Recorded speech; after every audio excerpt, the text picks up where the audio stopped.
After fans dubbed her episode the most disturbing ever of my 600-pound life, I had to watch Joyce's story, and I have to say, I was left totally disgusted by what I saw. With the show's highest ever BMI, Joyce couldn't even lift her head up herself, and despite this, was constantly fed by her family to keep her there, which led to her totally failing Dr. Now's program and complaining the entire way through, even faking a heart attack in the process. Honestly, this episode is a car crash from beginning to the end, and let's start at the beginning. Joyce weighs well over 600 pounds, but because she's only 4'11", the weight affects her much more than other stars who weigh the same. She also claims to be 44 years old, but many people actually believe that she's lying about her age and might be older than she says just because of the way she looks. When I wake up in the morning, my first thoughts are a combination of disgust at how my life is now and shock that I was even able to make it to another day, because every minute of it is a struggle now, from the first moment to the last. So I question why God even wakes me up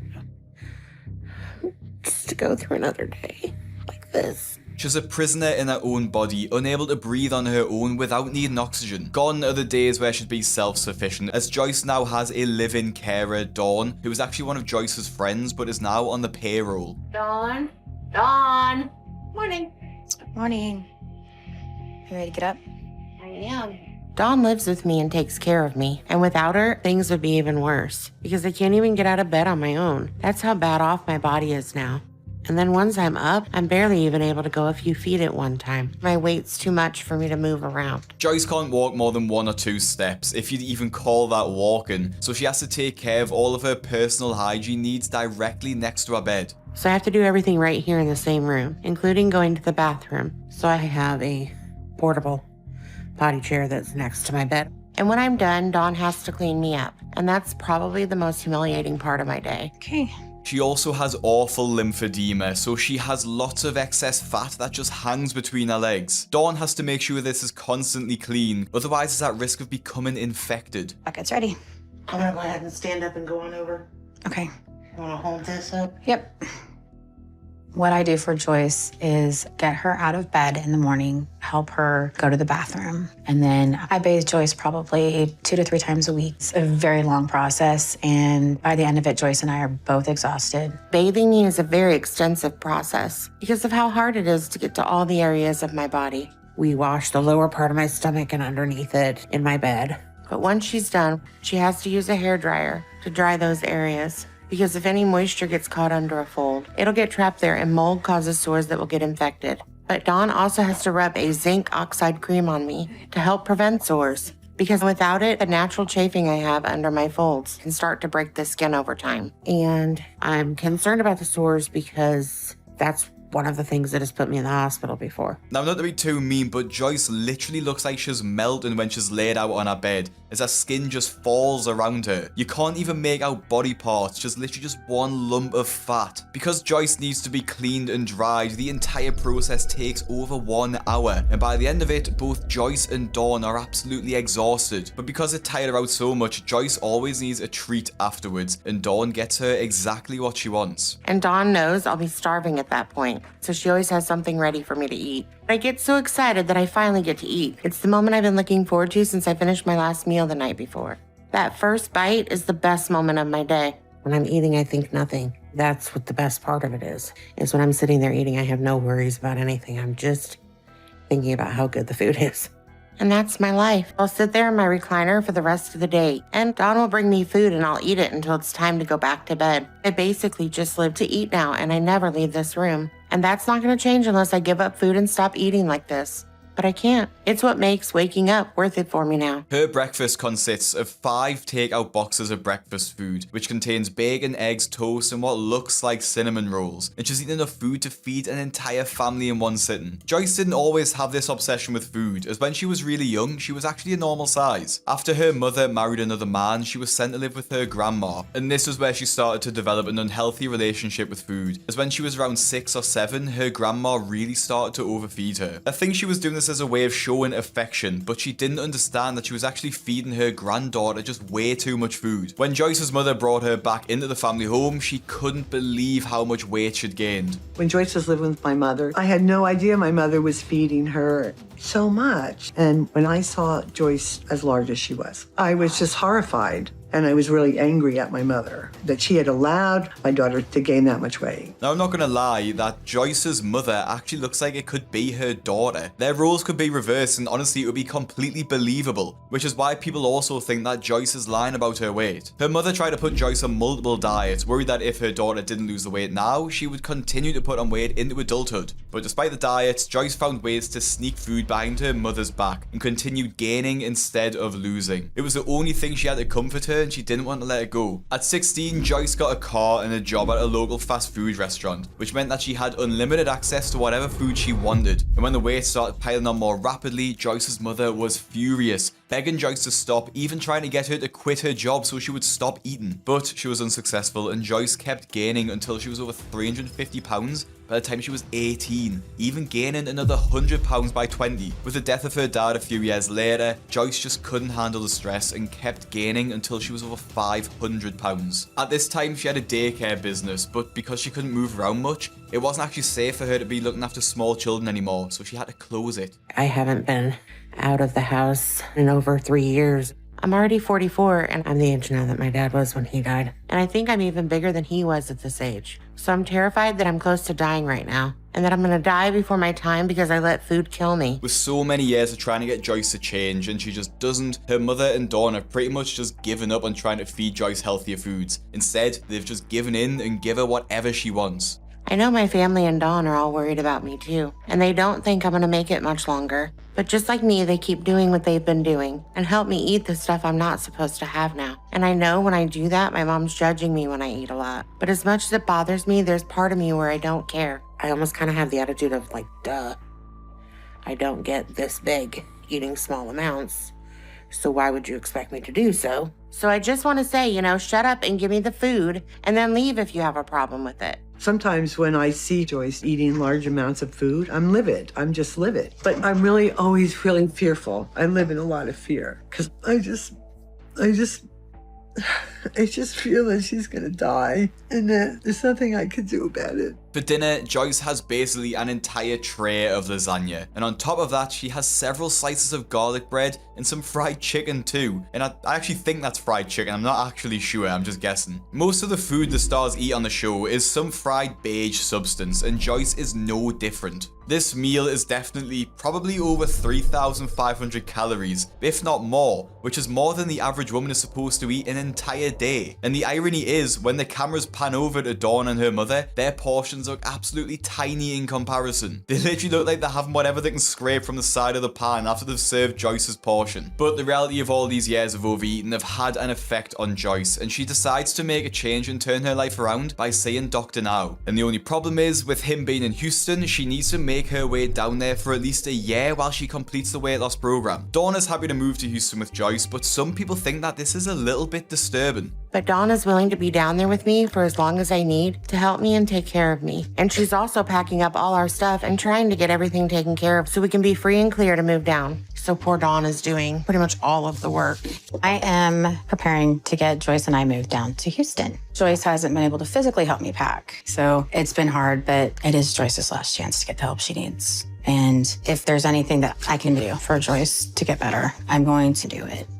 Fans of the show questions Dawn's intentions, like, doesn't she have her own life? Why is she so happy to drop everything to move down with Joyce? Some people even speculate that they were in a relationship. Dawn and Joyce are definitely in a relationship. No way a caretaker full fists in those roles to help out without any gloves. I took it for granted that Joyce and Dawn were lovers. I don't know why, but I did. There must be some truth in this, as I don't see how anyone would be a living caretaker for someone and be willing to move across the country just to look after them unless they were in some kind of relationship. Traveling across the country is always dangerous for people who are this fat, as due to the lack of circulation from sitting in one place for too long could lead to a blood clot, leading to a fatal pulmonary embolism. Because of the risk, Dr. Now has arranged medical transport for Joyce, who will drive 12 hours without stopping. It's about a 12-hour trip to Houston, and I'm afraid I'm going to be in pain for the entire trip. And then I'm really worried that they're going to have a hard time getting me in the transport. It's bad weather, and if they're not going to be able to get me in the vehicle, then I'm going to be out in the elements, and that's making me very nervous. And I just have to trust this is going to be worth it. When the crew arrives at 5 a.m, it takes 4 people to help Joyce onto the hospital bed and into the medical van for transport. You want to come over towards me some more? There you go. Sit straight back.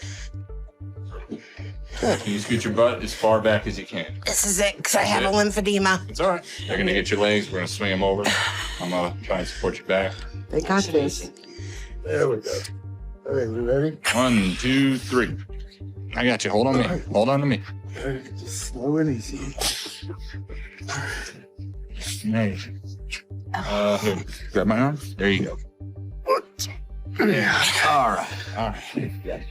All right. Right thigh pop. I don't feel balanced. What's the situation? You're Don't not- worry, I just promise. take Hey, deep breaths. We got you. Deep breaths. We got you. Oh, this is so much scarier than I was even imagining. And I'm just terrified that this isn't going to work and something's going to go wrong. Slow. Don't push. We're not. We're pulling. Can someone hold my hand? Another person? I got you. Despite a lot of complaining, she makes it there in one piece without stopping, which is more than other stars manage. Usually when stars have their own transport, they'll stop at like 5 or 6 different drive-thrus to get food. So I suppose this is a benefit of getting medical transport. After ruling out any immediate health issues, Dr. now wants to get Joyce weighed so they know exactly where her starting point is for her weight loss journey. All right. 1, 2, 3. Good job. We can pull that more. Yeah. 1, 2, 3. And up. And up and now up. How you doing, Joyce? Okay. Okay, Joyce, now that we got you situated, let's see what the weight is. You all right? Yeah. Okay, just you good now. Just breathe. You're good now. Looks like you are 758. And I'm not gonna lie, I couldn't believe Joyce was over 800 pounds. In the last few years, she's been piling on more weight than she realizes, and it's even a miracle she's alive at this point. Given that Joyce is just 4'11", I wanted to calculate her BMI to see where she compares with other stars on the show, and genuinely you wouldn't believe the results. Joyce weighs so much that her BMI is literally off the chart, and I couldn't get her BMI using the NHS calculator. I did use another calculator though, and her BMI was around 153. To put that into some perspective, your BMI needs to be about 30 to be classed as obese. Joyce is over 5 times that amount and then some. To put that into some perspective, here is a standard BMI chart, and here is where Joyce sits. Because of her extreme obesity, Dr. now needs to get her weight down and fast. The best way to do that is through a controlled diet, which she is currently on in hospital, and through increasing her mobility with a PT. But as expected, Joyce is less than motivated when it comes to attending her PT sessions. I'm doing okay. So you're still not doing everything you need with physical therapy. Why is that? I really am trying, but my breathing is still a struggle. And sometimes with physical therapy, it gets a little, Get short-winded? Mm-hmm. We're getting you to lose weight and address that. But you have to cooperate with us to do your exercises so we can make the same progress with your stamina that we have made with your weight. I really am trying, Doctor, now. When you came in, you were 758 and your BMI was almost 160. It's extremely So large. you know what normal BMI is? Like 30, right? 18 to 25. Yeah. Despite her protests, Dr. now gets her up and semi-walking in her wheelchair, but Joyce isn't happy about that. I can't. You can do this, Joyce.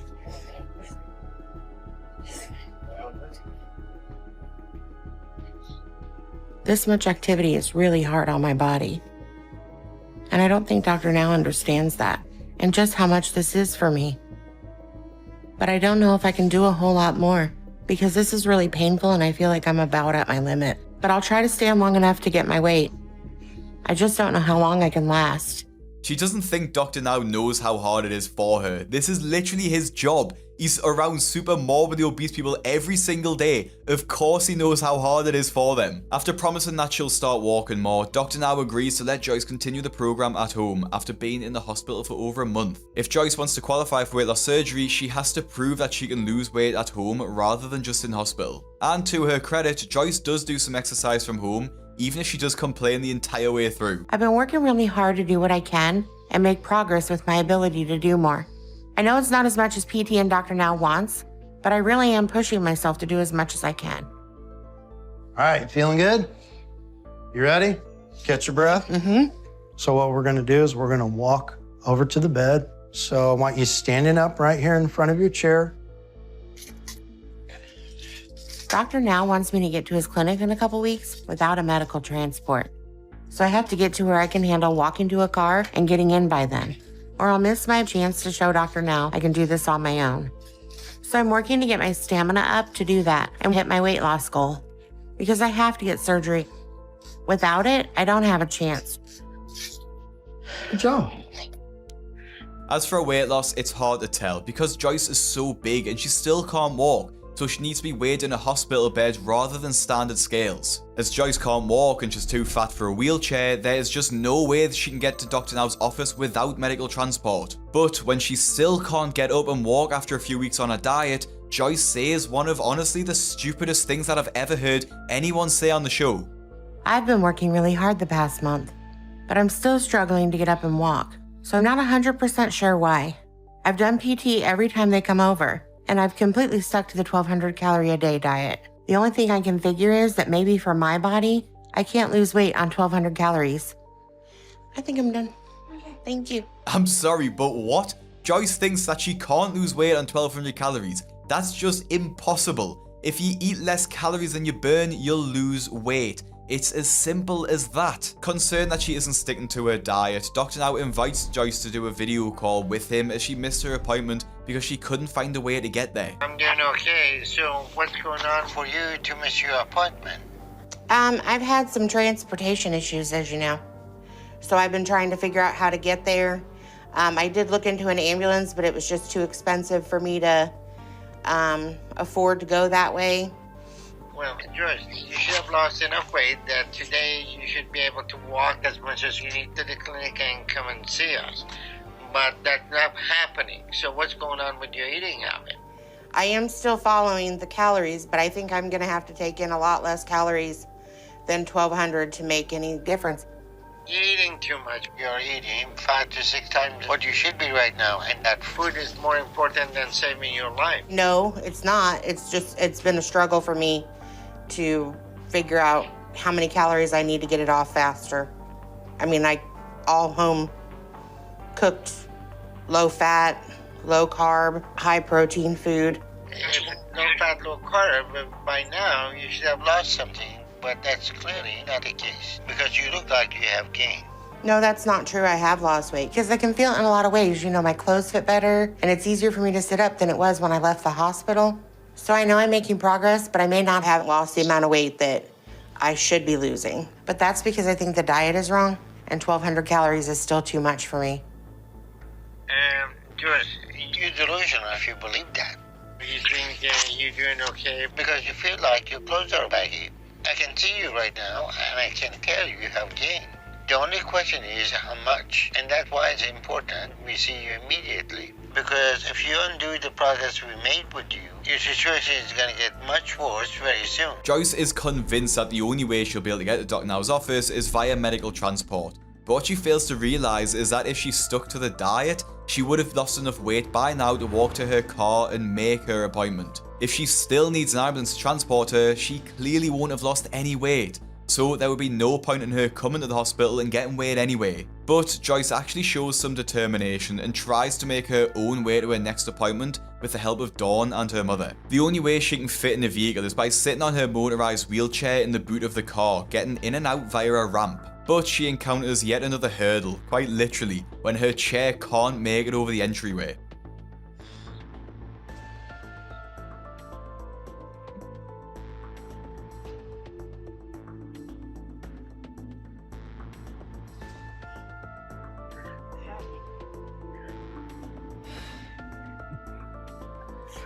Uh-oh. You don't like it? Nah. Okay. I can't handle that hump on the scooter. I have to walk in with the walker. Do you need your walker? Yeah, but have the wheelchair ready.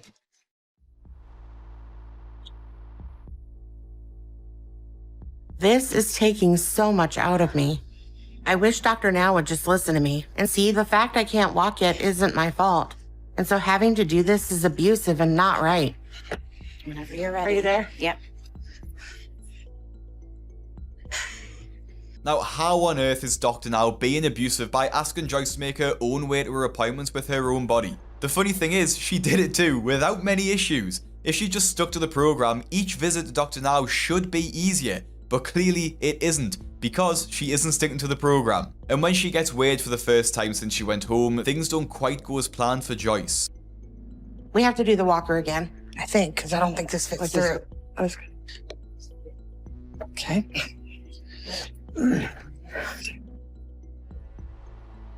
You're running me over. Ready? I'm right behind you. Thank God I made it here, but I don't even know if I have anything left to get on the scale. I'll do my best. I'm just completely and utterly physically exhausted. That can't be right. There's no way that's right, because I'm working so hard. I know I lost weight, a lot of weight, so that's wrong. It has to be wrong. I just wish Dr. Now would believe me. I'm doing everything right, so the program and the diet has to be wrong. Because none of this makes sense. Joyce lost over 100 pounds when she was in hospital, and in the months since she's been home, she's gained nearly half of it back again. She can't get up to get any food herself, so Dawn must be bringing it all to her. The fact that Joyce is so in denial is disturbing too, as she just doesn't seem to be living in reality. Obviously she's gained weight because she hasn't stuck to the diet, it's really that simple. And as you'd expect, Dr. Now is not happy with Joyce's progress. He spent 6 weeks making sure Joyce lost the weight while she's in hospital, and her gaining back so much of it just proves he'd completely wasted his time. He could have been helping another patient who was actually willing to put some work in. But the bigger problem right now is that in the past 6 weeks, you've put back on almost 60 pounds. You want to tell me why that is? Well, I've been doing everything I'm supposed to. And then actually with the eating habits, I've been doing really, really well. So I don't know, other than the fact that I'm putting on water with my lymphedema, like sitting here having it hang low and not have my legs up more frequently like I usually do. So you're saying you gained 60 pounds of water on a car right here because you're sitting up? That's not reality. Honestly, I don't know what else I can tell you, but it's the truth. You want to believe whatever you want, but that's not going to change the fact that you are killing yourself. And you're not going to live much longer like this. Honestly, as if Joyce thinks she's gained 60 pounds of water. Why is it so hard for these people to admit that they've gained fat? It's either they're just in complete denial, or they just don't understand the amount of calories in the food that they're eating, or just don't understand how weight gain works. The reality of her actions is too much to bear, so Joyce actually fakes a heart attack just so she can get out of the situation. I'm sorry, I can't do this, and I don't think I'm gonna be able to make it back in the taxi like I did. The car ride was too much for me, and I think I need to go to the hospital. I mean, I just don't. I don't have the ability to walk. Like, I'm very dizzy, and I think I'm having a heart attack. You don't look like you are. Now you do. You want to go in the hospital? Yes. Like, my hips are just so spread out right now. And all I know is something's wrong with my heart, and my weight has been on my knees, so it's making my feet and my legs fall asleep. And it hurts so bad, and I need to lay down before I pass out. All right. If you think you're dying, we get you to the hospital and get you checked out. Okay. I don't think Dr. Now believes that she's having a heart attack, but as a doctor, he has to respect her wishes to go to hospital to be checked out. It's just really annoying that Joyce claims that she doesn't have the ability to walk. She does, even though it's not very far, she just didn't want to, and is manipulating the situation to get what she wants. She wanted medical transport, and this is what she had to do to get it. I also think it's strange how silent her mother and Dawn are. They literally don't even speak a word, probably because they're the ones giving in to all of her food demands. As you'd expect, Joyce didn't have a heart attack, and also had no immediate health risks, so she was fine to go home. But this doesn't make the situation any better, as Joyce clearly has no intention of actually sticking to the program and will just try and manipulate the system to try and get what she wants. Dr. Now wants to nip this in the bud pretty quickly, so let her know that she can't get away with things like this. Despite trying to convince her that she's not saying the truth of the situation, that she did eat over 1200 calories, probably 10 times that amount daily, Dr. Now asks her to go to psychotherapy, even letting her get medical transport to go. But Joyce even rejects the idea of therapy, claiming that there are no emotional issues relating to her eating disorder. But as she has to go or risk being kicked out of the program, she still goes. I was hoping the therapist could come to me, but Dr. Now said I have to go there. But at least he agreed to give me medical transport so I can without killing myself. But I'm only going because Dr. Now made it a requirement, because I've already had therapy in the past, and I've talked about everything I need and let it all go. I have no big pain or problems when it comes to that stuff or my past. So I know I don't have any issues that are driving me to eat or anything like that. So this is a bit of a waste of time. But Dr. Now has made it a requirement of his program, so I'm doing it. Now, I'm no therapist, but I can guarantee that her relationship with food is directly related to some mental health issues that she isn't aware of. After her therapy, she pretty much goes off the radar with Dr. Now, not attending any appointments for 3 months, and it's all just too hard for her, she says. Concerned that she'll stop the program, Dr. Now calls her in for an immediate appointment, even getting her medical transport so we can check on her progress. Been too hard, but I decided to not let that affect me as much as possible. Dr. Now told me that my last official weigh-in was 611, but I still think there was a malfunction with the scale, and that I actually weigh a lot less. And so I'm really hoping to see a big payoff with a lot of weight loss today. Joyce? I'm hoping I might actually even hit the 150-pound goal Dr. Now gave me. There's just no way. It just doesn't make sense.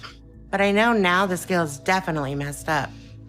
So I'm really upset because once again, I'm figuring Dr. Now isn't gonna believe me when I tell him that the scale has to be wrong. Joyce has been given every tool and opportunity to lose weight, and she still hasn't. Dr. Now has given her 2 months to make some progress, and in that time she has to do the following: lose 50 pounds a month, continue to see a therapist, and walk to her appointments. No more medical transport. But Joyce doesn't really say it the same way. I just don't think you understand how hard this has been for me, and that I've been working really, really hard at it. And I put effort in every single day. I don't know what else to say. I'm at a loss for words because I never thought that this would happen. But this is all a result of your choices. So nothing is going to get better for you unless you make the choices you need. And the bottom line is you don't want to. And unless that changes, we can't help you. If you have a medical emergency, we'll treat you. But I hope you wake up before that happens, because we may not be able to do anything to help you to save your life at that point. So I wish you good luck.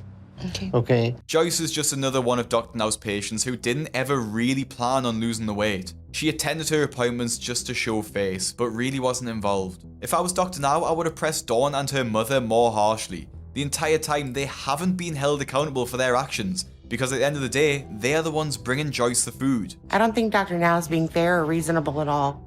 So I'm really upset, and I'm not sure I even want to do this anymore. You know, I've given 100% of me to this program since the beginning. So I'm not failing the program? The program's failing me. How is that my fault? I know I've made progress and I'm doing better because I can feel it. And my mom sees it and Dawn sees it too. So if everything I've done is still not good enough for Dr. Now, how do I go back and find a way to give even more now? By the end of her episode, Joyce is full of motivation that she will do whatever it takes to lose the weight. Except, well, whatever it takes, which is to eat less food. If Dr. Now would have given her more help, she would have done it, I'm sure. After filming, Joyce has pretty much vanished off social media, and I can't find any recent photos of her. But I think I'm right in assuming that she wouldn't have lost the weight. There's some false rumors circulating that she died, but these are just false, and they also say that she's 70 years old, so I think we can just write those off as just rumors. But with a BMI pushing 160, and by this time she'll probably be in her 50s, I doubt there's much time left for Joy. And honestly, with a patient like this with Dr. Now, I just don't know what else he can do for them. If they've got 2 enablers and they're refusing to take accountability for what they've done, and Joyce just doesn't really care about losing weight, it's like you're just fighting a losing battle, and it's just pointless even keeping them on the program. After literally screaming at her personal trainers, Get the out! Do not ever come back to my house again! And then slamming the laptop shut on Dr. Now when he tries to talk to her about it. You gave me! I'm done, goodbye. Here, I'm done. Lisa from season 10 is one of the most disgusting and disrespectful stars I've ever seen on my 600-pound life. And considering she lives in absolute filth and needs to cook food from the side of her bed, you would think she would be doing everything in her power to change. But that would not be the case. Lisa Eberson is 51 years old and weighs over 637 pounds. It's quite surprising that Lisa's actually made it to over 50 at her current weight, as most stars would end up dying due to their obesity long before this age. I've got to say, I get up every morning, except for the fact that I can't get up out of this bed. It's been about 3 years that I've been in bed. Randy, it's time to get up. Oh. It makes me feel because I can't do anything. Oh, I hate being here. I hate being in this house because I hate being stuck in a house. I hate myself.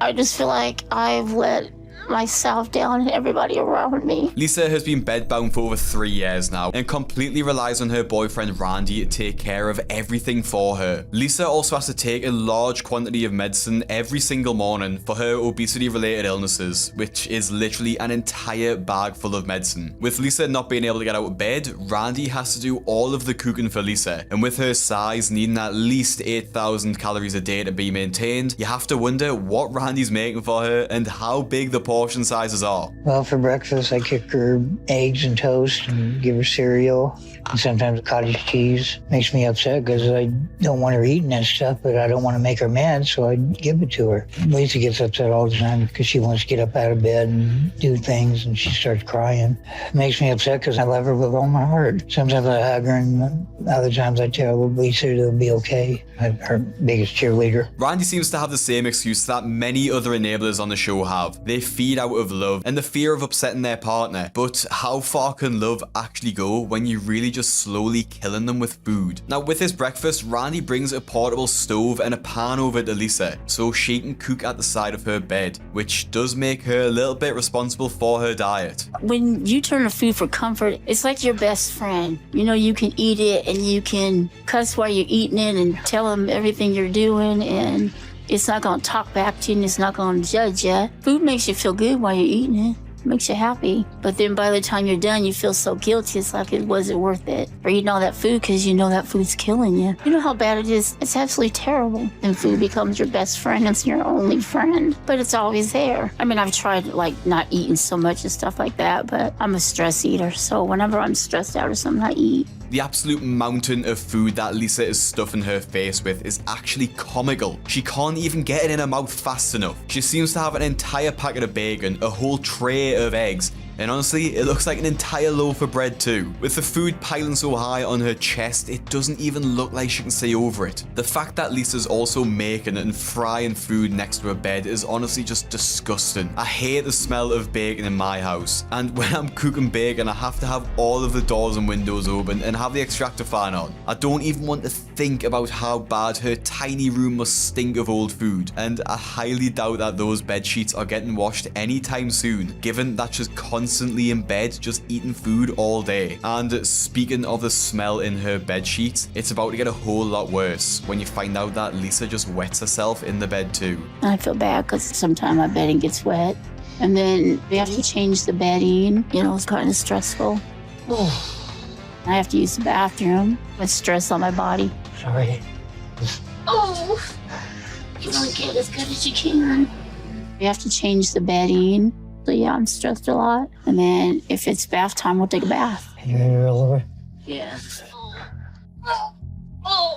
Get some soak and rags and wash my legs and rinse them off. It's a long process because we have to wash and then I have to dry everything. I've always wanted to lose weight. I just never knew how to lose weight. Nobody wants to be like this. And if they do, they're crazy. It doesn't even look like there's a sheet on the bed, so Lisa is just lying on a towel draped over the mattress. And obviously this isn't enough to protect the mattress, and there needs to be some sort of plastic sheet there because the bed must just stink. Now Lisa's food intake just seems to get worse throughout the day too, as for dinner it looks like she has 1 or 2 entire pizzas with a full packet of Doritos. Growing up, Lisa can always remember just turning to food as a source of comfort. Unfortunately, her dad was an alcoholic, and she struggled a lot with feeling safe in her family home, so we just turned to food for comfort. When her dad left and abandoned the family, her mother had to pick up more shifts, so Lisa would just spend most of the time home alone eating food. Things just went from bad to worse for Lisa as well, as she was assaulted while staying at a friend's house and never told anyone about it. She would turn to food even more to cope, claiming that she spent her whole teenage years crying and eating. When Lisa was 16, she already weighed over 300 pounds and started started drinking pretty heavily. After a series of bad boyfriends, she met Randy when she was 40 years old at the supermarket, and they've been together ever since. What stood me about Lisa is her personality. She was fun and beautiful. I love everything about Lisa. I miss her being there with me. That's how I feel about that. We used to go down to the park and she'd hold her on the back of her wheelchair and she'd walk around on that. We used to go fishing all the time. She'd go to the store with me. She'd go to the doctor's with me. I do feel lonely all the time when I go out and she can't go with me. Especially when I go to the doctor, I need her there for support. My biggest hope and dream for her is to get up out of bed, let's go do stuff, and eventually get married. Hearing Randy's side of the story is pretty heartbreaking too, as he's never left the house in over 3 years, and her mental health has been deteriorating ever since, leaving him to just pick up the pieces. About 8-9 years, Randy and I spent a lot of time going places and doing things. We were never home. Most of the time I'm covered up, and I really didn't even, look at myself. I don't really think I ever really noticed it until my legs and feet and stuff started hurting so bad. And Matthew said, "Mom, you're getting fat."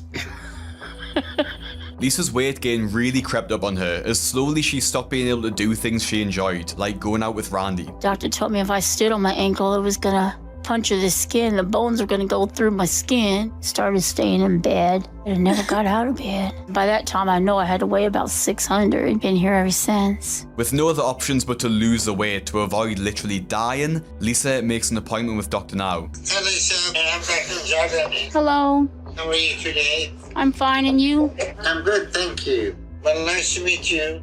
You too. As I understand it, you're reaching to me because of your weight and the fact that you're bedridden. Yes, sir. Okay, so what is your weight? 637. You look like you could be a little bigger than that. So, how old are you? I'm 51. So, what is your mobility? I can't get out of bed unless I get someone to help me get in a wheelchair. So, how long you been in bed? 3 to 4 years. You didn't think you should try to lose weight and get out of that bed? No, I guess not. So you didn't know what the problem was in 3-4 years? Well, yeah, I knew I like to snack a lot and eat a lot. But you're not the person you go to pantry and get your snack. Who's bringing you the snack? Well, when I could get up and walk, I'd get them myself. But now Randy brings me everything I eat. So that is called an enabler over there. So when you got an enabler over there, enable you to eat all the high-calorie food. How are we going to change that? Well, we Somebody that's interested to keep you in the bed? No. He can be your provider? He bring you the food and you're obligated to eat? No. Who cooks the food? Randy and I cook it together. How are you going to cook in the bed? I got an electric skillet that I sit on the side of the bed and cook. So you cook food in the bed? Well, yeah, I sit in the bed and put the skillet on the side and cook. That sounds dangerous. Randy take care of you full time? Yeah. Okay. So what are you willing to do to save your life? I'm going to follow whatever you tell me to do, and he's going to make sure of it. I hope so, because your health will start to deteriorate rapidly if anything's happened to you. Dr. Now comes off as really harsh, I think, in this introduction call with Lisa, but as this is a later season, because it's in season 10, I think he's just sick of hearing his patients reel off a huge list of excuses and wants to get straight to the point. It's pretty scary too how he thinks Lisa must be over 637 pounds, and given that she's bedridden, I'd probably be inclined to agree with him too. Normally patients that are bedridden tend to be over 700 pounds, and the danger with being bedridden is that it's so easy to keep gaining weight because you're not moving at all. When you're hardly burning any calories, the weight can easily pile on and stay there. But I mean, in reality, if you're eating over 10,000 calories a day anyway, no matter how much you move, you're gonna gain weight. As Lisa is bedbound and lives around 15 hours away from Houston, her only option in getting to see Dr. Now in person is through losing enough weight at home first and starting to walk again, so that it will be safe enough to travel the long distance. Lisa has to lose at least 75 pounds in a month, and Dr. Now schedules a PT for Lisa to help her get out of bed and start walking. Now, this comes as quite a shock for Lisa, as she finally has to take responsibility for the serious harm she's done to her body over the last few years, and she struggles with the reality of the situation. He's right about one thing, Randy. I'm gonna run out of time if we don't do something. We're gonna do it. I'm so mad at myself. You be mad at me, not yourself. You did not put that food in my mouth, Randy. How many times I have to tell you that? Nobody did this to me. I gave it to you. So what? You could bring me 10 pizzas in here, but unless I choose to eat them, then I shouldn't be eating them. This is nobody's fault but my own. I basically killed myself. Oh, both of us killed you.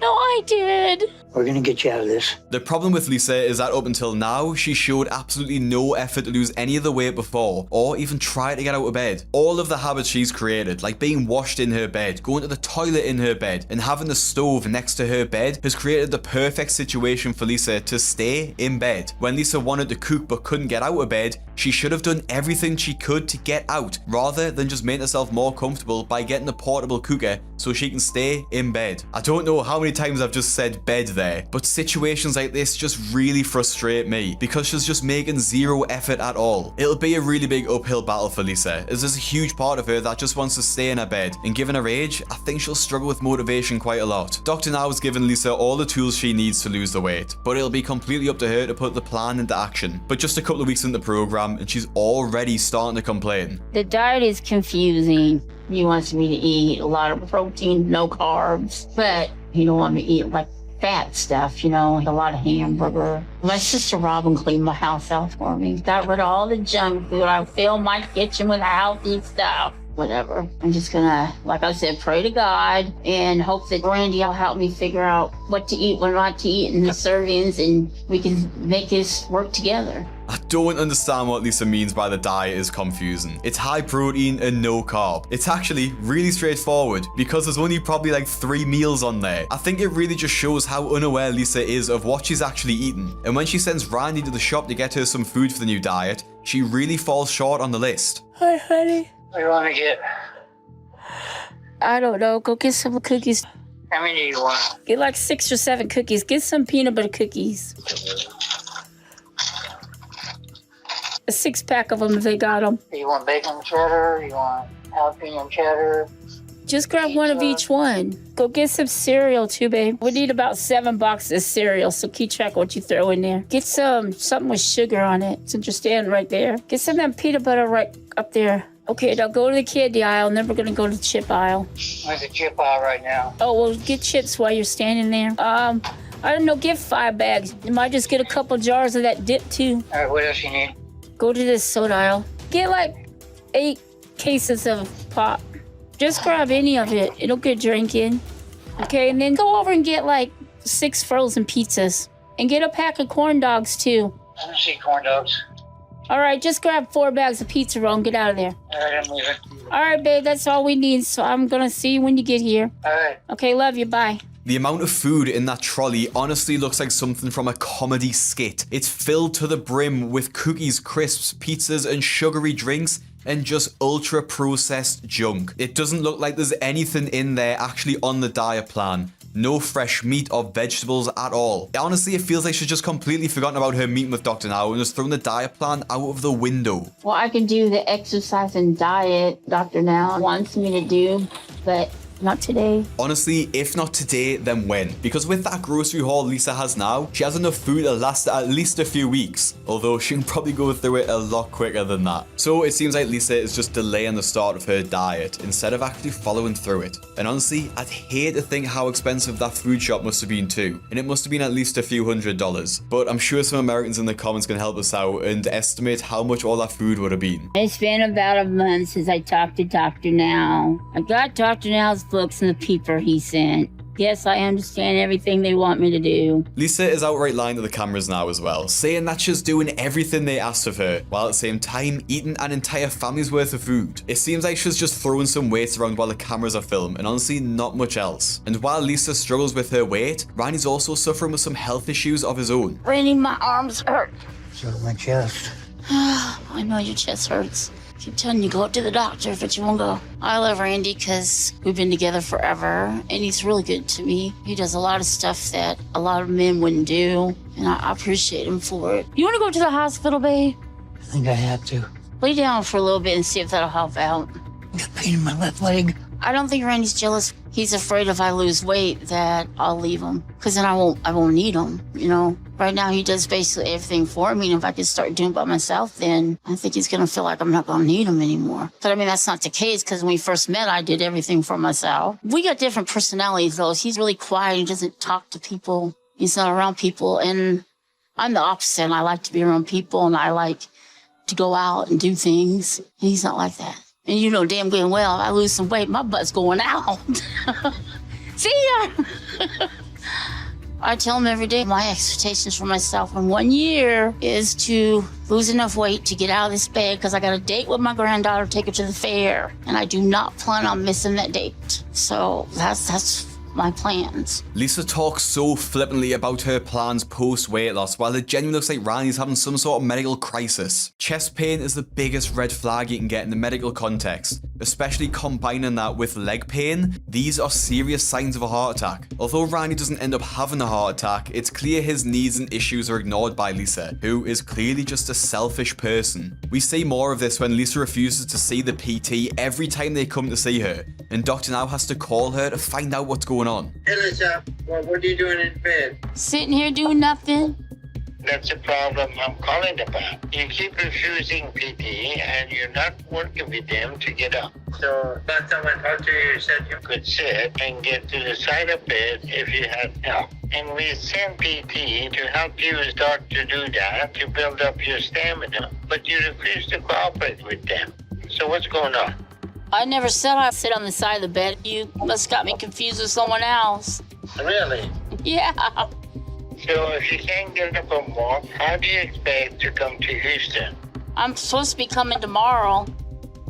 How in the world you're in the bed? You're gonna come with the bed and roll that bed from where you are to the Houston? No, the ambulance people are gonna help me get in the van, and then I'm gonna come down there and see you. That's medical transport, and I told you that's too risky. But that's okay. I don't think you are really planning on doing that. So what do you have done to change your eating habit and lose some weight? I send in my book and all the instructions you need. I don't quite understand your book and what kind of diet you want me to be on. Then you haven't read it because there is only one diet in there. You read the stuff where you understand that you eat only 3 times a day, only about 400 calories, and protein, and you avoid all the high-calorie food list that we send you. Which part of that is hard to understand? I'm confused all the way around, I guess. You're confused. Okay. I think the reality is you're playing games and pretending to be confused because you still want to eat whatever you want whenever you want. So we need to cut the food off at the source. Where is your neighbor boyfriend so I can talk to him and see why he's overfeeding? Just a minute, I'll hand him the computer. Here, babe. Hello. Hello. How you doing? All right. So you're the one who brings Lisa all the food that's killing her. So why are you doing that?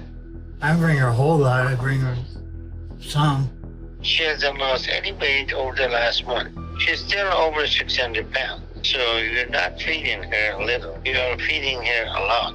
If you give her a protein bath, then she should be able to lose enough weight to get out of the bed. But she's not able to do that. So why are you overfeeding her? And she asked me not to get it for her. So if she asks you, you're obligated to bring it to her? Yes. What happened if you don't bring it? Is she gonna get up and go get it? Randy, you have to talk to him because this is important. This is about saving my life. You can't just not talk to the I'm man. not to overfeed you. You need to finish talking to him. I'm done talking to him. We both know we're both doing wrong, so I mean, he's only trying to help us. Nothing we can do now except get you down there. I've been trying to cut your food down until you know. Doctor, now he don't want to talk to you no more. Well, that may be your problem. And that you got some enabler to bring you a lot of food. He doesn't want to stop doing that because he likes to overfeed you for whatever reason. And as long as he brings it to you, then you gotta be in the bed. And if you both aren't willing to stop this unhealthy behavior, nothing is gonna change. And if that's the case, what is the point of you coming to see us? What do you think we gotta do magically to make you lose weight? Well, no, I know you're not going to magically lose weight, that I got to do it myself, and he's going to have to help me do it. And you don't have a lot of time to waste, and you're going to run out of time soon.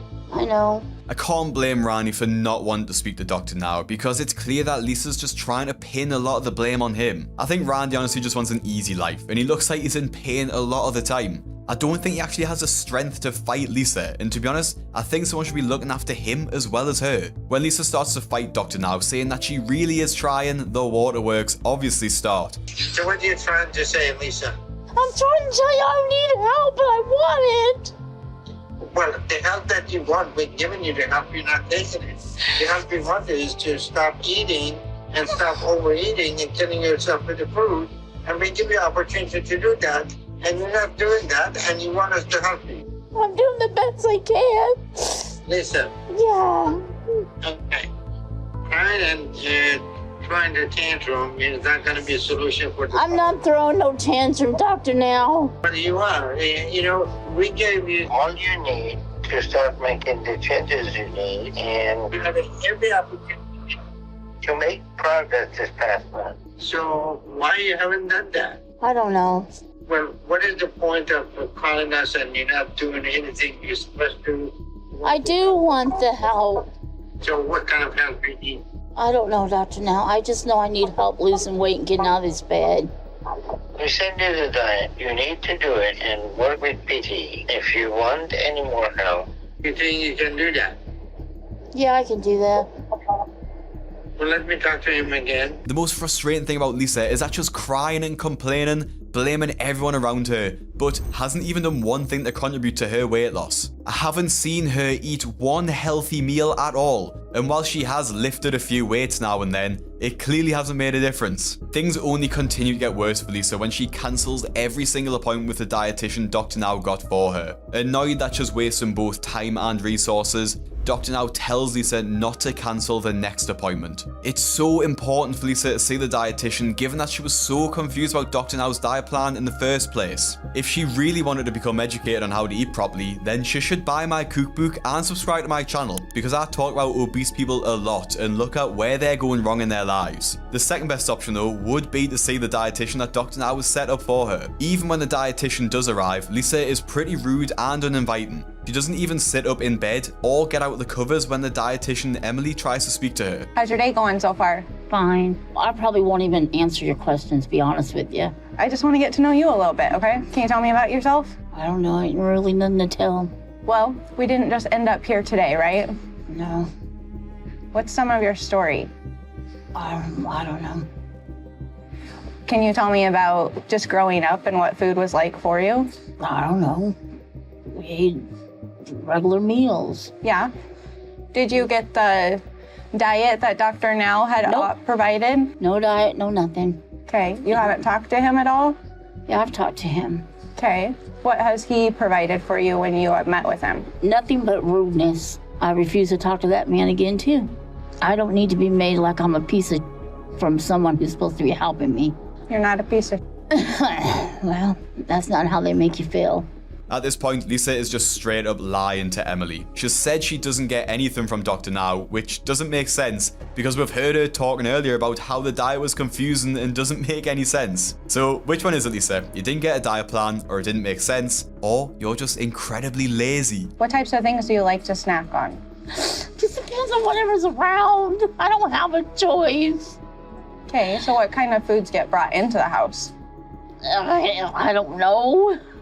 Well, what do you eat on a day-to-day basis? I don't know. I had oatmeal and toast for breakfast. You like to eat snack food, so what type of snack food? I don't know. I don't eat chips. I used to never. I don't know. I don't know what I eat. I just eat whatever people give me. And now the waterworks start yet again, and Lisa continues to lie, seemingly starting to blame her entire situation on Randy. She says she doesn't know what she eats or what food gets brought into the house, when she literally speaks to Randy on the phone and tells him exactly what to buy. Getting nowhere with Lisa, Emily turns to speak to Randy, and honestly, I just feel so bad for her, because both Lisa and Randy are so rude and standoffish to her. Lisa, do you mind if I ask Randy some questions? Ask all you want. Okay. Randy, are you familiar with the recommendations that Dr. Now has made? No? Okay. He hasn't made none. He doesn't do anything that make you feel like a piece of... Can I tell you about those recommendations? No. So, I think the overall goal is that we're promoting some weight loss to be able to help get you to Houston to get help. Is that correct? I'm not going to Houston. Okay. So overall, though, you have the goal of you're wanting to lose weight so that you can get out of bed, right? Yeah. Okay, so what do you think is contributing to continuing to gain weight? Or I don't know. If I was Emily in this situation, I would have just got up and left. She doesn't deserve to be spoken to this way, and it's clear she's not getting any answers from her. They're acting like they're doing Emily a favour by letting her in, when in reality, they should be grateful that she wants to spend some time there. When Emily tries to probe a little bit deeper as to why Lisa isn't answering the questions, Lisa explodes and kicks her out the house. Lisa, if you want to make change, I'm gonna need you to engage with me. But I don't know. So you've not struggled with... What is this gonna do me any good with you just coming here and talk? This is not even what a nutritionist has done. I've seen nutritionists before. Lisa, this is my specialty of working with people who struggle in their relationship with food. This is what I do every day. They're wasting my time. What would you rather be doing? I don't know. Leave me alone, lady. Sometimes when we get angry and frustrated, we want to blame other people and have them take... Okay, this is over with. Get out. I'm done talking to you. Give me my book. I don't blame nobody for anything that's happened to me. Lisa, is part of you afraid of getting help? Just get away from me. Get out.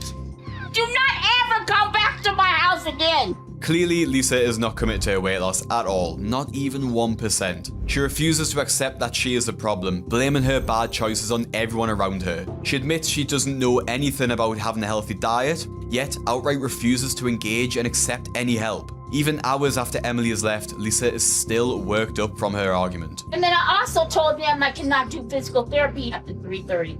So what are we gonna do about that? I set that up at 6:30 at night. Dr. Now, he knew good and well I could not do anything after that, so that's disrespect on his part. And then I'm supposed to respect this man? No. It's all disrespect towards me, but it's okay to respect me because I'm a fat. Where is my respect?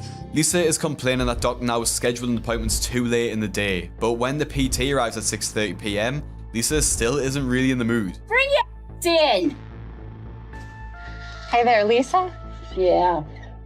Hi, Lisa. My name is Stacy, and I am a physical therapist.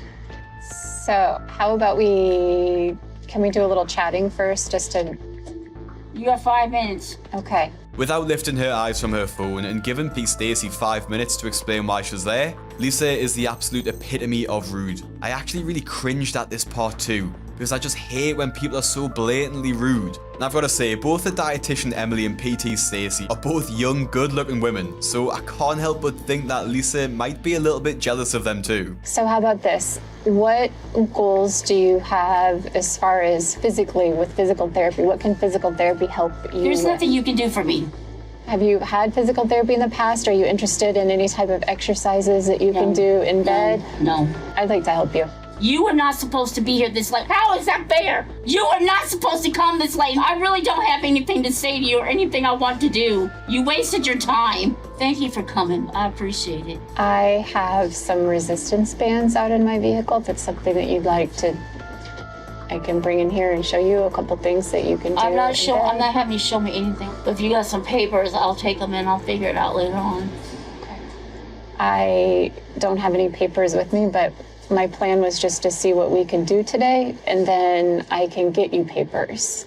And I have to give credit to Emily and Stacy as well, as they both stay a little longer after Lisa screamed in their faces, just to see if there was anything else they could do to get a bit more information out of her, which is more than I would have done in that situation. If I heard Lisa shouting like that when I knocked at the door, I literally just would have turned around and left. Stacy tries to get a better understanding of how mobile Lisa is and gets completely cut off. Even just raising your arms up overhead and coming back down.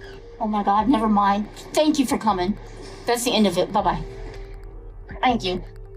And this is why my family don't for white people no more.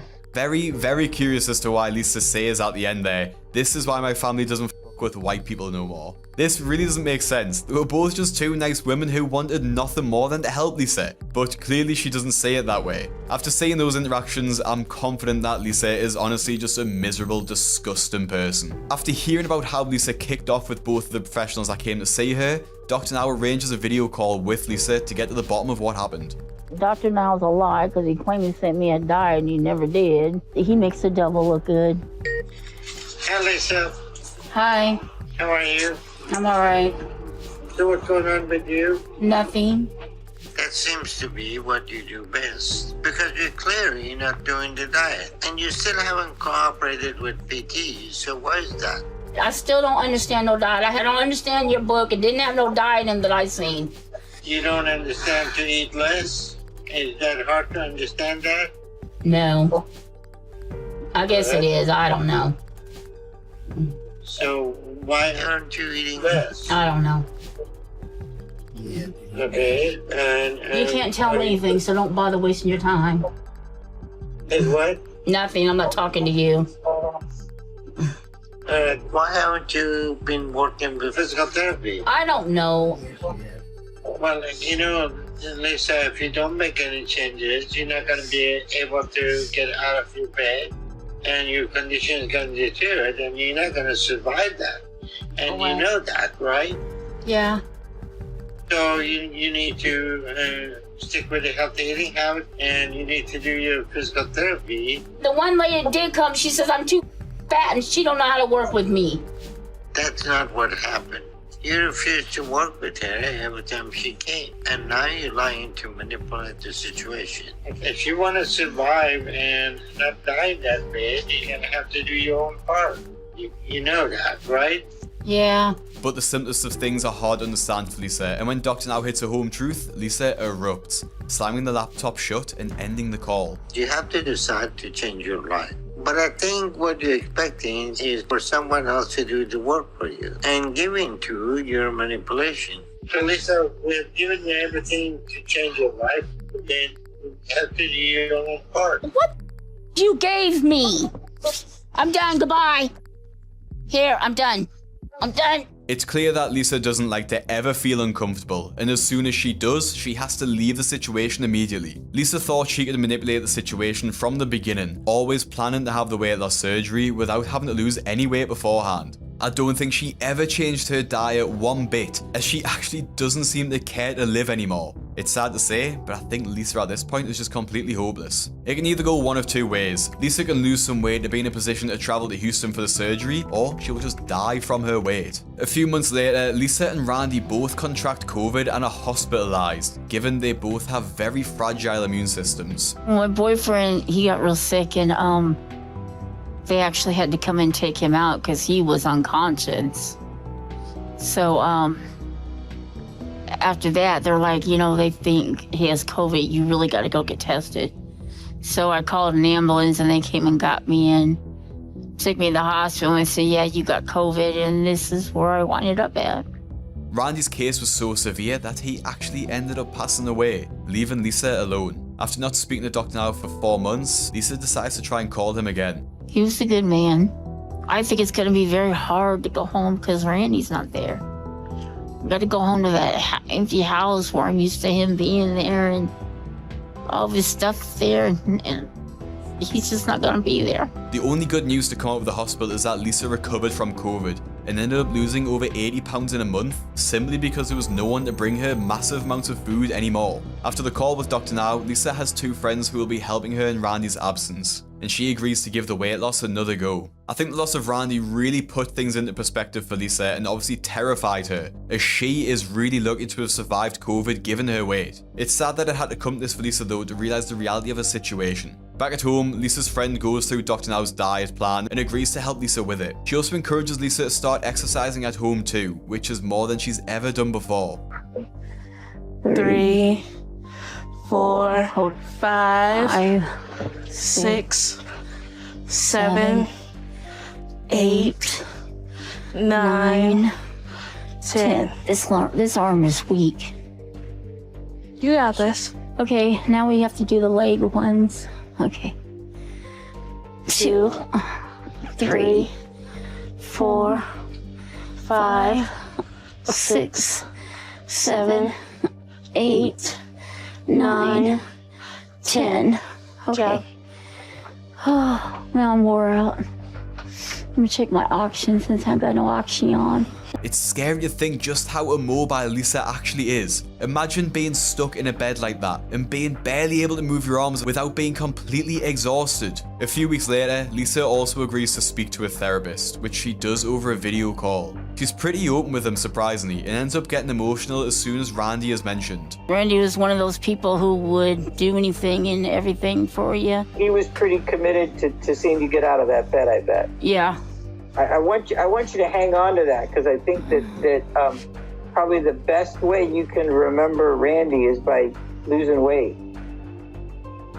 What are the tears about? I just want to get out of this bed. I want my life back. I want to be able to go do things with my grandchildren and, Lisa, it's meaningful that you're getting emotional about this, because it means you really care. And I want to see the behavior that matches that care. I need to figure out a way to feel like I'm really worth it, though, because I don't feel like I'm worth much of anything. Well, laying in a bed will do that to you, right? Yeah. After a good session with a therapist, Lisa agrees to see PT Stacy again too, the one who she literally shouted out the door to. Surprisingly, Lisa is actually engaged with her this time and gives a few exercises a go. To start with, I'm just gonna have you raise your arms up overhead and back down. And you had physical therapy earlier, is that right? Have you had that? No, okay, good. We're gonna do 10 of these. Does that sound all right? I want you to let me know if anything is sore, anything hurts. Okay. Feel like your arms get tired, okay? All right. Okay. Although Lisa's progress starts off well, she slowly starts slipping back into her old ways by declining the appointments and isolating herself yet again. Doctor now schedules another video call with Lisa to discuss her behavior. Because they tell me you were cooperating when you got back home. But over the last month, you haven't been doing as much. And you've been telling them you're too tired and you can't do it. So they have to come back later. So what's going on now? Well, I've been trying. All right, are you able to start walking? No, I haven't even got out of bed yet. How about sitting on the edge of the bed? No, we haven't did that neither. Are you working to do that or what? Yeah, I'm gonna work on it.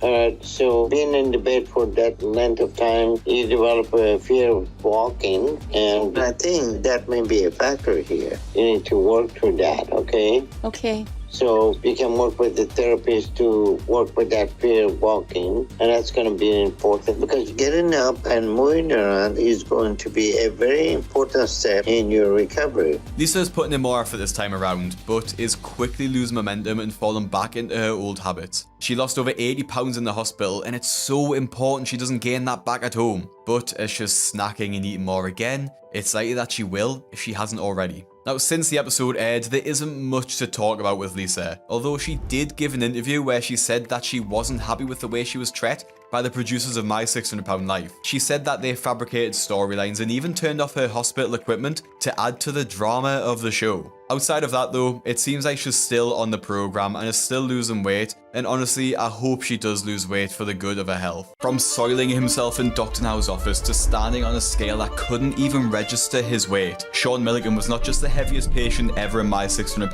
Life, but potentially the heaviest man alive at one point. Bedbound for years, he was trapped in his own house, slowly fed to almost 1,000 pounds by his enabler mother, and although his mother just wanted to care for him, she was doing the opposite, and this story does not have a happy ending. This is a tale of dependency, trauma, and addiction, and we are looking at all 3 of Shawn Milligan's My 600 Life episodes, and we start at the very beginning. Every day I wake up and have to face the reality of what my life has become. I'm so big now I can hardly move. All I can do on my own is scooch to the edge of my bed, go to the bathroom, and see if my mom's awake.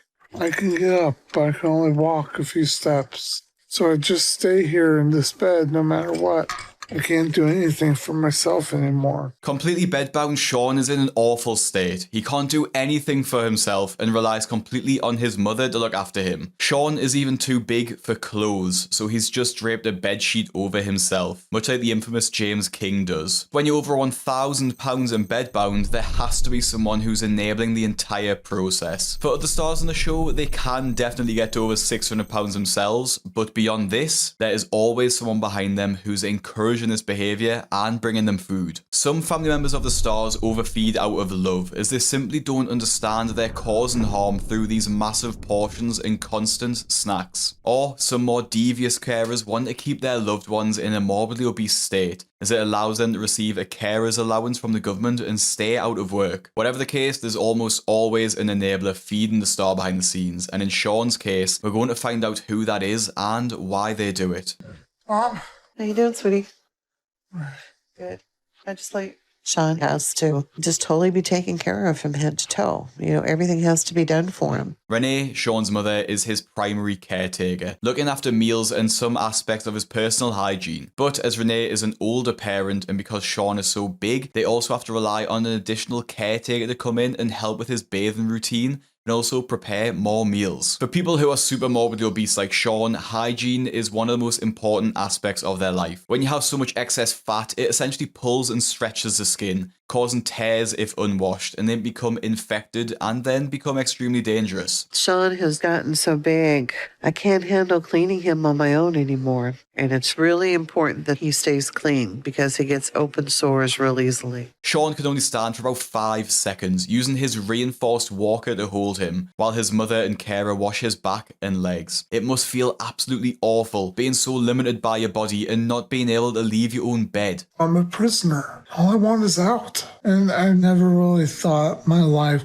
would end up like this. For Shawn, it's important to look at his circumstances growing up to get a better understanding of how he ended up gaining almost 1,000 pounds. He can remember in his early years struggling with his emotions, lashing out at people when he became angry, even resorting to violence. And this was due to him having a really troublesome relationship with his dad at home. My dad would get angry at me, and he had a tendency to get in my face and yell at me. He would do things like back me into a corner, and I was just worried what he might do when he lost it. It was scary. I didn't know how to deal with it. So I would eat, and suddenly I felt a lot better. In that moment, nothing else mattered. While Shawn was overeating to feel better about the situation, Renee was also encouraging him to eat, as she also has a complicated relationship with food herself. I probably overcompensated in a lot of ways.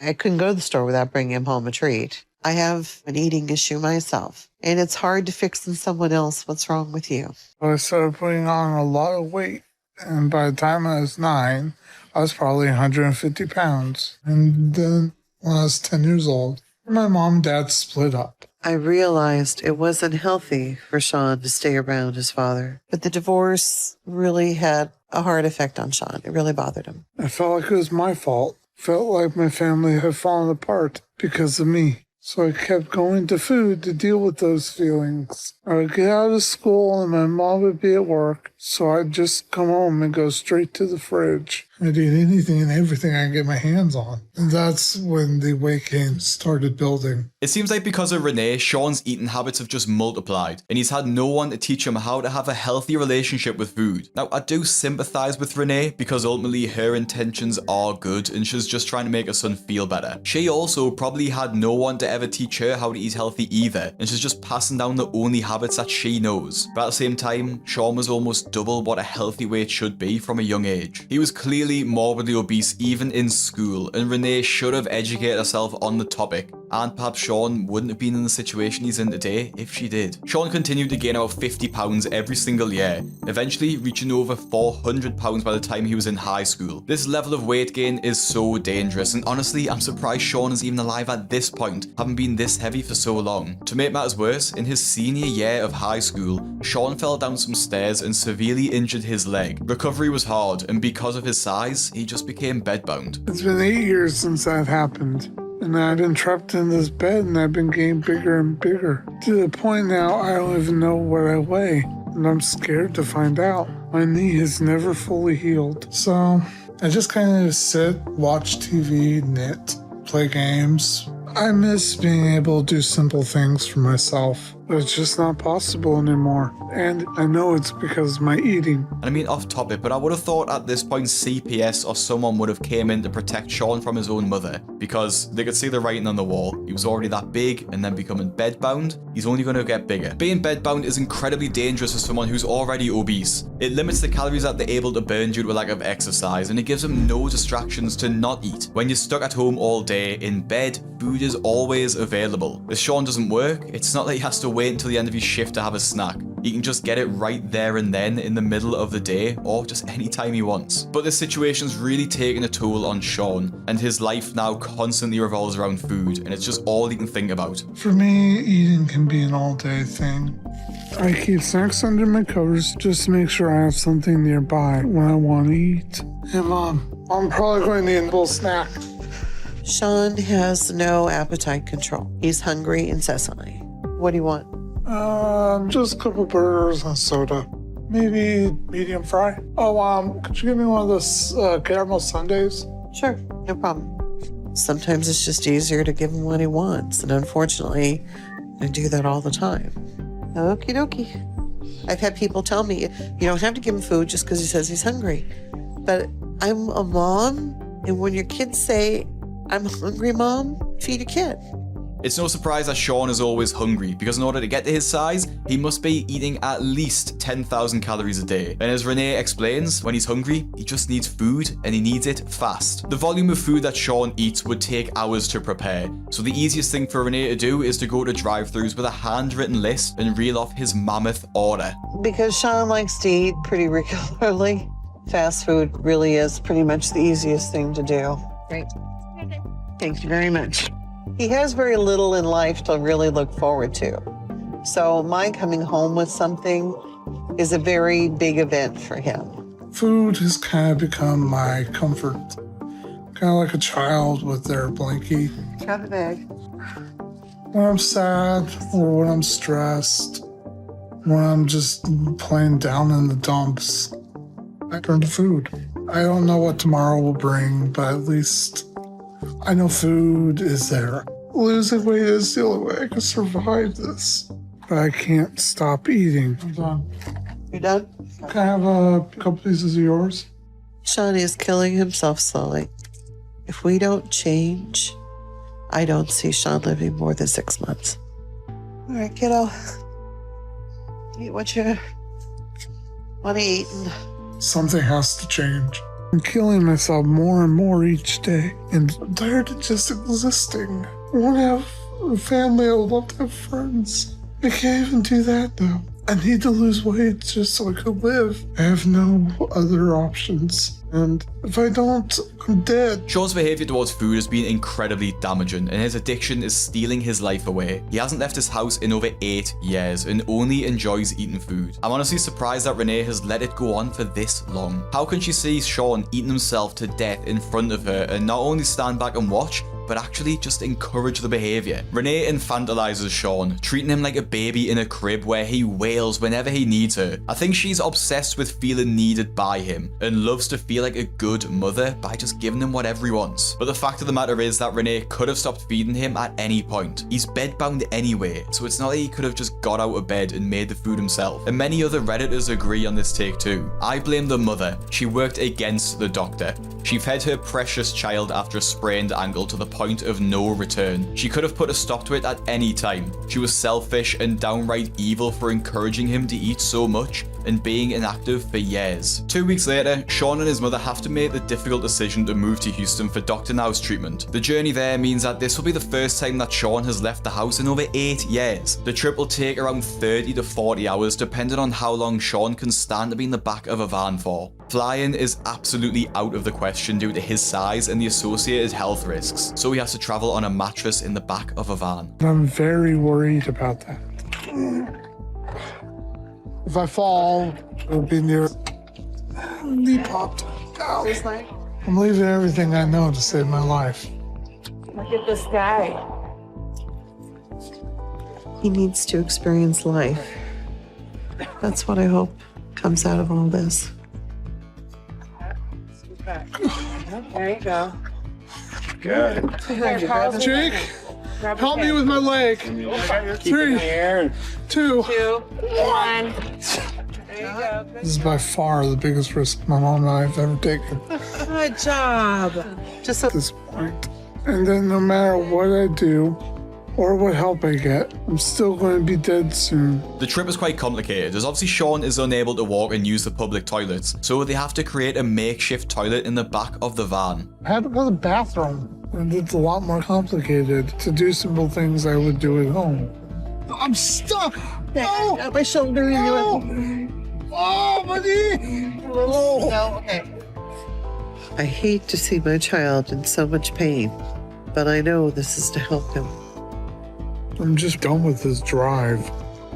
I want to be in my own bed again. And even on the way down to see Doctor Now, the bad habits don't seem to be slowing down, as they stop countless times at fast food drive-thrus. Once Shawn arrives at the hospital, Dr. Now will see how far Shawn can walk and what the state of his body is, as Shawn doesn't even know his own weight, as he hasn't stepped on a scale in years, so it'll be the first time he learns what his actual weight is. Shawn, Hello.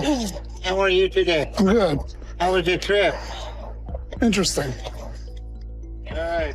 Right now, Shawn doesn't look like he's very concerned about his health. He's clearly at least 800 pounds from looks of it, and he has swelling of entire left leg and deformity of left foot. Let's bring him in. But Shawn has some mobility, which is good. You okay?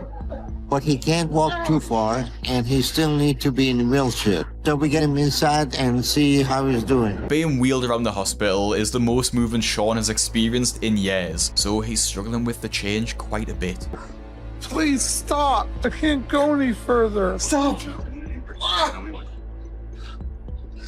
Somebody take that. Thank you. Shawn, you feeling okay? No, I'm in extreme pain. What's the matter?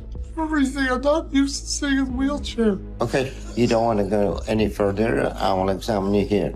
I've had to do more in the last 20, 15 minutes than I've had to in a while. Extreme.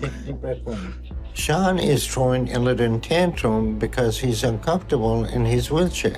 He's likely used to getting his way with that. He lives with his mother, and I don't think it's hard to start to understand their unhealthy dynamic. After examining Shawn, Dr. Now speaks to his mother, where he lays out some home truths about how her behaviour has been killing him over the past few years. And the reality is, Shawn must be taking in at least 20 to 30,000 calories a day. And that is because his mother bringing it to him. You're killing him right now. This has to stop. This is a very unhealthy dynamic between them. Renee loves that Shawn is dependent on him, so it'll be incredibly difficult to stick to the diet, as the desired outcome is that Shawn is able to become independent again and start looking after himself, the exact opposite of where Renee wants him to be. And we see this when Shawn unfortunately has an embarrassing accident in the middle of the hospital. What? Shawn is used to his mother completely taking care of him. As long as she does everything for him, Shawn has no reason to leave.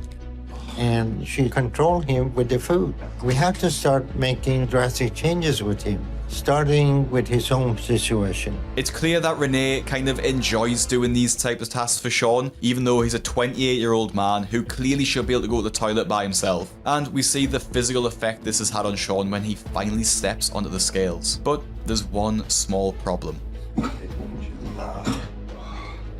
All right, the scale said over the limit, so this scale goes only to 800 pounds. As Shawn is over max capacity for the standard scales, which for reference many other stars do use, so Shawn is exceeding them by quite a lot, he has to go on a special bed scale. All right, we're gonna get you in the bed and check your weight. Looks like you're 919 pounds. You may be the heaviest person alive right now. This is not a good place to be. At your weight, it's a miracle that you're alive. Both Shawn and his mom claim they're ready to make change. The fact that Shawn is 919 pounds makes him not only the biggest person we've ever covered on the channel, but also the biggest person ever on my 600 pound life. He's so large that the producers could have gotten away with creating an entirely new show just for him. After his examination at the hospital, Shawn is sent back to the temporary apartment in Houston, with the goal of losing over 100 pounds in the next few months. The diet plan which is given to Renee states that Shawn can only eat 800 calories a day, but as he's been eating well over 10,000, maybe even 20 to 30,000 a day already, this will be an extreme drop for him. Shawn hasn't really adapted to the new diet just yet, but we're trying. Shawn has the big appetite. You know, he just wants to eat constantly. Never seems like he's going to get full. And if he's hungry, eat.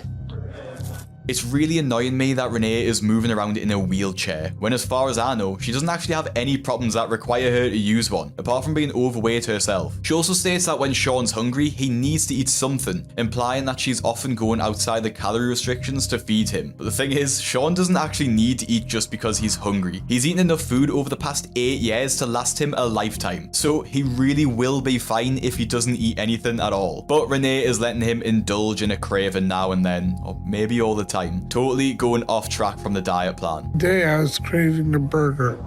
And I think I have to be able to enjoy food just a little. The doctor wants me on 800 calories, and I have no idea what that would be in actual food. Actually, I think that 800 is a bit extreme. But I've cut back a lot. I'm trying to keep it down to 1 burger or fast food meal a day. So I feel like it's a good compromise to show the doctor I can do this, and I hope I'm making good progress. Why on earth are Shawn and Renee just not sticking to the diet? So what if Shawn thinks 800 calories is extreme? Being nearly 1,000 pounds is extreme, and Dr. Now is trying to save his life. I can never understand when the stars think they know better than Dr. Now, the man whose job it is literally treating super morbidly obese patients every single day. Shawn and I did try to keep to the doctor's diet, but we didn't feel comfortable putting him on that low of a calorie diet.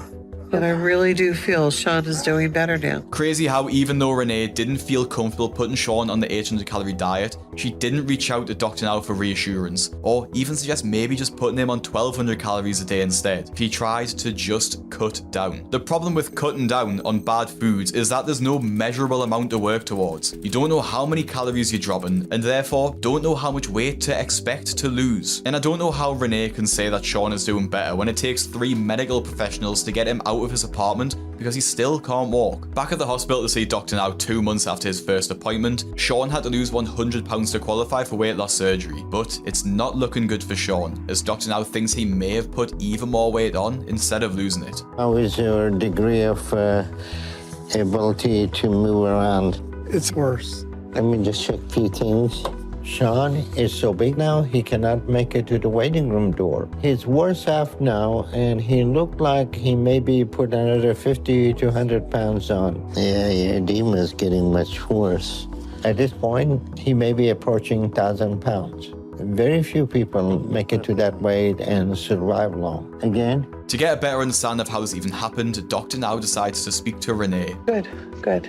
I mean, he's eating, just good, healthy food, but we need to get on 800 calories. Ren's condition is far worse than 2 months ago. This is not acceptable. What should he be eating? Should he be eating protein?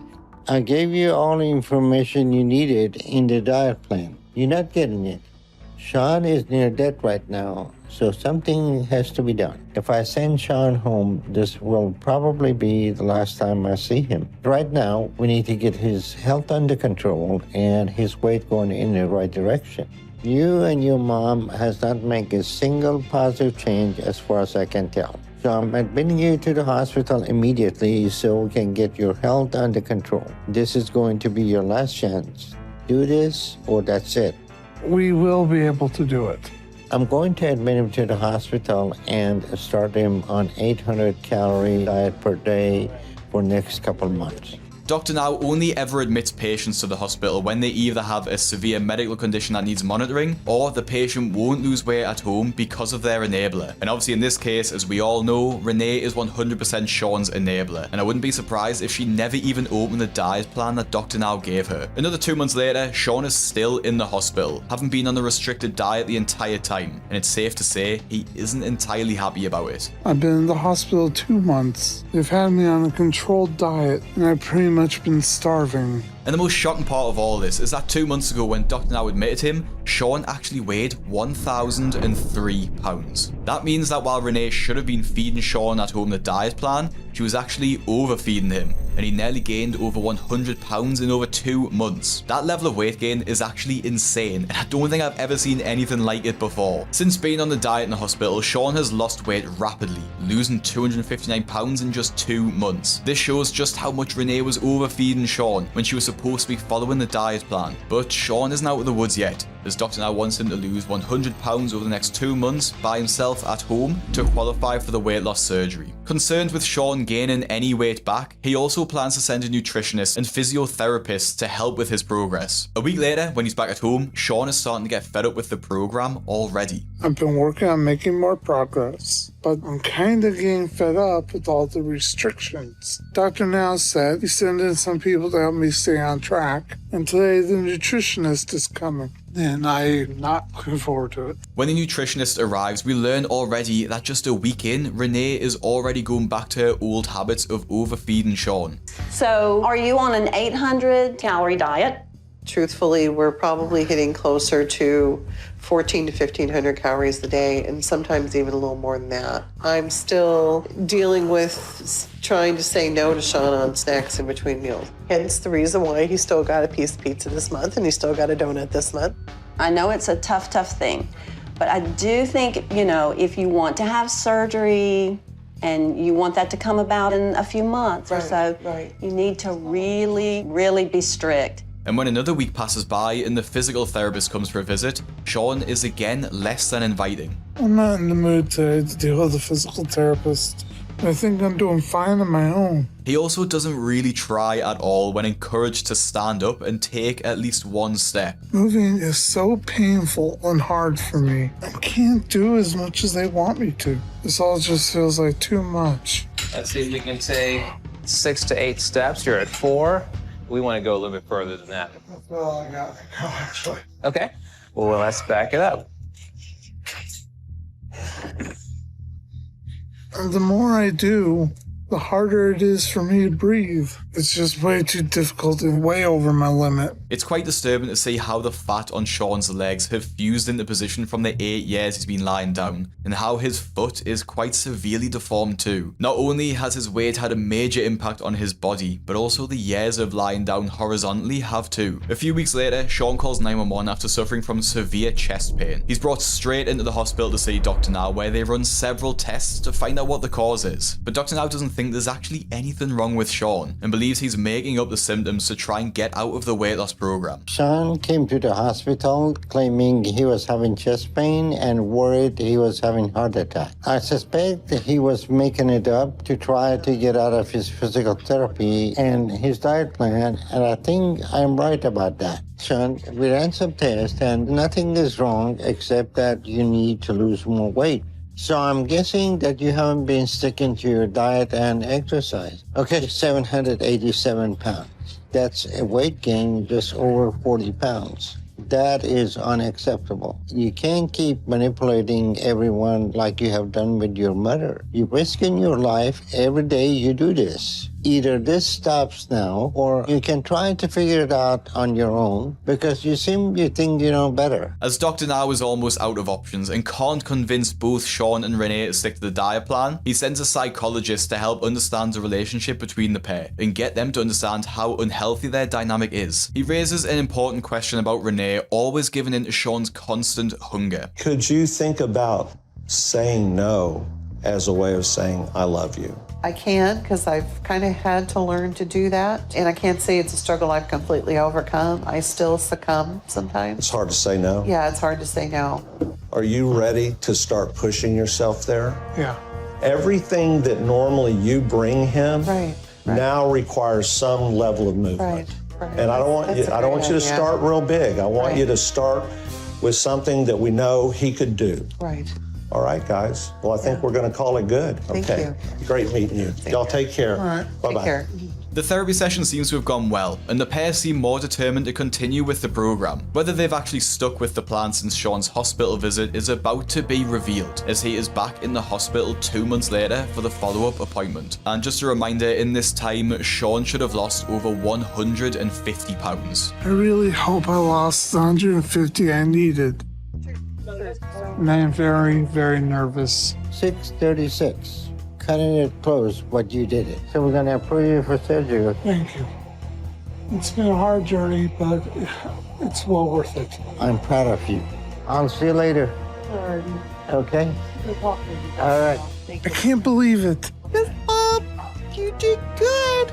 I'm just so happy and proud right now. And despite all odds, Shawn has actually lost the weight needed to qualify for weight loss surgery. It seems the therapy session really helped, and Renee got that extra push he needed to start denying Shawn's cravings. I don't know, it's just because we focus on the bad patients on this channel, but it seems rare that the therapy actually helps, so it's good to see it really making a difference in this case. A month later, Shawn is ready to undergo weight loss surgery, and Dr. Now is cautious that this surgery will be very high risk, as Shawn is one of the largest patients he's ever operated on. But despite the risks, the surgery did go very well, and now Shawn has to continue with his weight loss post-surgery. A couple months after the surgery, Shawn is back at the hospital for another weigh-in, where he should be dropping the pounds pretty quickly with his reduced appetite from the gastric sleeve. You ready to get your weight checked? I have worked pretty hard for this moment. You're down to 583. This is good. You're under 600 pounds. All right? Wow. That's awesome. By the end of Shawn's first episode, he's down to 548 pounds, a total loss of 455 pounds, nearly half of his original body weight from the start of the show. Despite all of his setbacks, mostly the complicated relationship with his mother, Shawn changed it all around in the last few months and really made an effort to change. It seems like talking to the therapist really helped, and Shawn might have needed it to get over the traumatic things that happened in his childhood to start making real progress. However, Shawn's journey doesn't end with this episode, as we're lucky enough to get 2 extra shows featuring Shawn in the spin-off Where Are They Now series. Almost a year after the episode aired, Shawn is down to just under 500 pounds, but a lot of things have changed since the last time we saw him. Renee unfortunately fell quite ill and ended up in hospital. With no one left to take care of him, Dr. Now hired a healthcare assistant to help Shawn with his daily tasks, but unfortunately, Renee ended up passing away due to her illness, leaving Shawn completely heartbroken. This past month, things got really bad because my mother passed away. A couple of months ago, my mom went to the hospital because she wasn't feeling well, and she just kept getting worse. They said she had renal failure, and she didn't make it. So she passed away a couple weeks ago, and I'm devastated. And I don't know what to do right now, because my mom was everything to me. She took care of me and provided for me, and I've been completely dependent on her for my whole life. I've made a lot of progress these last couple of months, being able to do more for myself, but I'm still not able to get around for too long, and I need help, so there's no way I can get a job and provide for myself right now. So I can't pay for this apartment anymore, and I have to move out. So my dad is down helping me pack everything. The situation that Shawn is in is quite dangerous, as he's always overeaten when upset or stressed, and right now he's in a very high stress environment. With his mother gone, he has to move out of his apartment and find somewhere cheaper to live, but he doesn't have any other friends or family to properly take care of him. Back in Dr. Now's office, Shawn is stepping on the scales to ensure he is keeping the weight off and losing each month, but with the stress of his mother, it's unclear if Shawn will have been able to stick to his goal. I'm in Dr. Now's right now, and I'm about to find out where my weight's at. I was down to 492 a few months ago, and Dr. Now gave me the goal of losing 25 pounds a month. So that means I need to be below 417. 523. That's a little unfortunate. I didn't think I'd be that far off from where I was hoping to be. I know I've had a hard time dealing with everything, but I don't think I'm eating a lot. So I don't understand how I gained. And I honestly don't know what Dr. Now will say. Gaining over 30 pounds instead of losing 25 pounds is a massive turn in the opposite direction. But to be honest, I do sympathise with Shawn here, as losing his mother has obviously had a really bad effect on him, and I can imagine he's really suffering with the grief. While Dr. Now is clearly also sympathetic to Shawn, he doesn't see the situation as an excuse for Shawn's bad habits to come creeping back. For someone like Shawn, if he doesn't turn his life around quickly, he could easily get back to over 1,000 pounds again in less than a year, as it's way easier for him to gain weight than it is to lose it. As Shawn is also struggling with finding accommodation, he asks Dr. Now if it would be possible for him to live in a care facility. However, Dr. Now thinks this is totally out of the question, as Shawn really needs to continue losing weight, and then he will be in a position where he can start looking for a job and start supporting himself properly. I know this may be hard to hear, but you're a grown man who has been given every resource to be able to take care of yourself right now. But the problem really is you don't want to. And we're not going to enable you and make that worse. So if you want to help, then lose the weight. We'll keep providing you with psychotherapy to help you work through things. And Deborah, your care assistant, will keep helping you for the next few months. I'll lose the weight.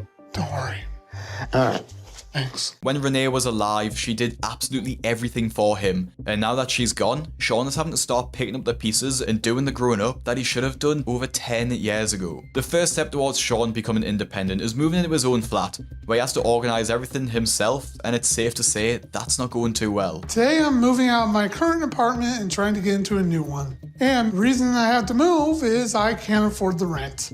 So this was the last day I could stay in my apartment. And I found a small little studio apartment that I'm trying to move into. A moving company is helping me move today. But this move is going to wipe me out financially. I can't afford the movers, the taxi, let alone rent, so I have no idea what I'm doing. So I'm basically screwed. The state of Shawn's apartment on moving day is crazy. It doesn't look like anything's packed or if he's even ready to go. He just tells the movers to pack all the paper and rubbish that's been left on the floor in case it's important. Somehow, all of Shawn's things have been moved into his new studio apartment, and we can catch up with him a month later, but it doesn't actually look like he's even unpacked anything. I haven't been able to unpack much of anything because there's just nowhere to put it. On top of that, I don't even know if I'm going to be able to afford to stay here long. So might as well leave everything in boxes so I don't have to go through the torture doing what I just did over again. But it makes it impossible to find anything, which is amazing because this place is ridiculously small.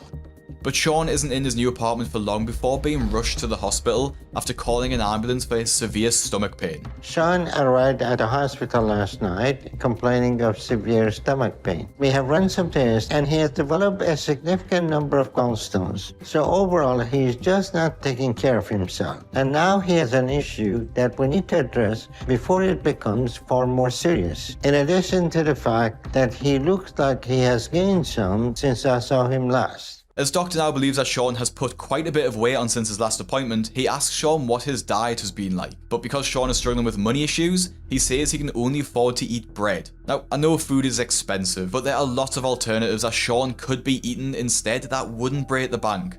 All right, Shawn, let's see if we can get you up. You're up to 598, almost 600 pounds. So in 2 months, you gained almost 75 pounds. That's unacceptable, Shawn.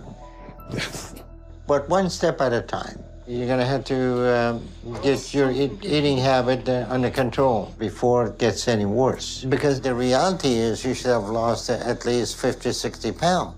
So tomorrow, we'll go ahead and put you to sleep. We'll look down your stomach and take your gallbladder and see how your sleep holding up, okay? Yeah. Shawn is making one bad decision after the other, gaining double what he's supposed to be losing. The next day, Shawn undergoes surgery to remove his gallbladder, and at the same time, Doctor now checks the state of his stomach to see if it's gone back to its original size after the surgery. And I'm also gonna use this operation to see how his gastric revision is doing and see if he has stretched anything back out with his weight gain. Hold on a minute. He's definitely started the process of undoing his operation because we reduced the size of his stomach by 90%, and right now he's overeaten so much it's been stretched back to about half the size it was before surgery. Looks good. Let's close it up. The overeating that Shawn has done over the past few months has basically undone the gastric sleeve, making it harder for him to keep the weight off in the future. Doctor now suggests that Shawn has a full gastric bypass instead of just the gastric sleeve. However, Shawn outright refuses to have any more surgeries, but if he doesn't comply with the diet, there'll be nothing anyone can do to stop him from gaining all the way back. But everything seems to be getting worse and worse for Shawn, as a natural disaster completely derails his plans. Shawn ends up staying at the hospital longer than he was supposed to originally, as Hurricane Harvey hit Houston, leaving most of the city flooded. When Shawn eventually gets back to his studio apartment, he walks in to find water damage on all of his belongings, with the flooding likely getting at least a foot high. This is not encouraging. Stay here, because I may need to be leaving. Please, God, let me try.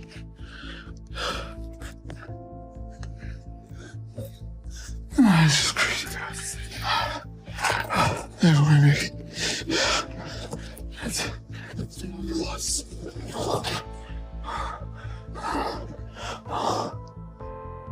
just as bad as I was afraid it was going to be. Water is gone now, but we got hit bad. It looks like it got up a few feet in here, and I could smell the rot and the mold, which is probably coming from everything, including my stuff. This is pretty much my worst case scenario. And what I was afraid of. I just feel like giving up right now. Feels like anytime I even want to try and work hard to do what I need to start taking a step in the right direction, life just slaps me right back down. It's lower than I'd like. So I have no idea what to do. And I feel completely hopeless at this point. I don't know how to fix my life. Feels like my luck can't get any worse. Because my life is the only thing I have left to lose. And right now, I just can't take it. With his apartment flooded, the only option he has was to stay in a hotel. It's not an ideal scenario, especially considering he needs to stick to the diet without a kitchen. Not only this, Shawn still needs help dressing himself, which means his carer has to come to the hotel to take care of him. My friend and PCA Deborah is here today to help me out. Alrighty, well let's put these shorts on now. I'm gonna need some help with this. Without help, it's really hard for me to get out and about. Really move.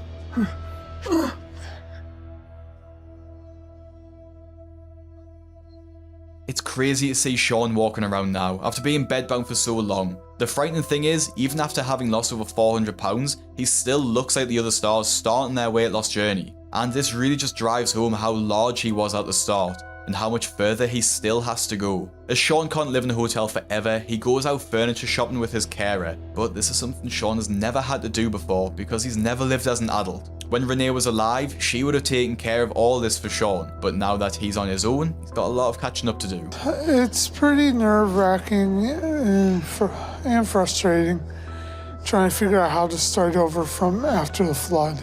Now I'm just trying to figure out how to actually afford it and get it to my apartment. All right, we got it. As Shawn is also struggling financially without his mother income to help, which I think was also a disability, the furniture store sympathises with his situation, and due to the flooding too, they agreed to give Shawn a brand new mattress free of charge. In another stroke of luck, Shawn's rental company moved him to a new apartment that was undamaged by the flood, as well as letting him stay rent-free for a few months. But with nothing else to do, with a bit more income and no distractions, Shawn's weight loss journey is starting to slip again. But the boredom has been getting to me because not much has been going on, but there's not much I can do, so it's just really hard. I'm trying to stick to the diet, but I know I'm probably not doing so great right now. But the only reason I've been eating crap lately is I don't have enough money to buy food. And pizza is pretty much the cheapest and easiest thing to get. Okay. All right. Okay. Thanks. All right, you're welcome. And anytime I eat pizza, I do think I shouldn't eat this. But it's just too hard right now. And I'm starting to get more rashes on my body. I've called Dr. Now about it, and he says it's because I'm not bathing and taking care of myself.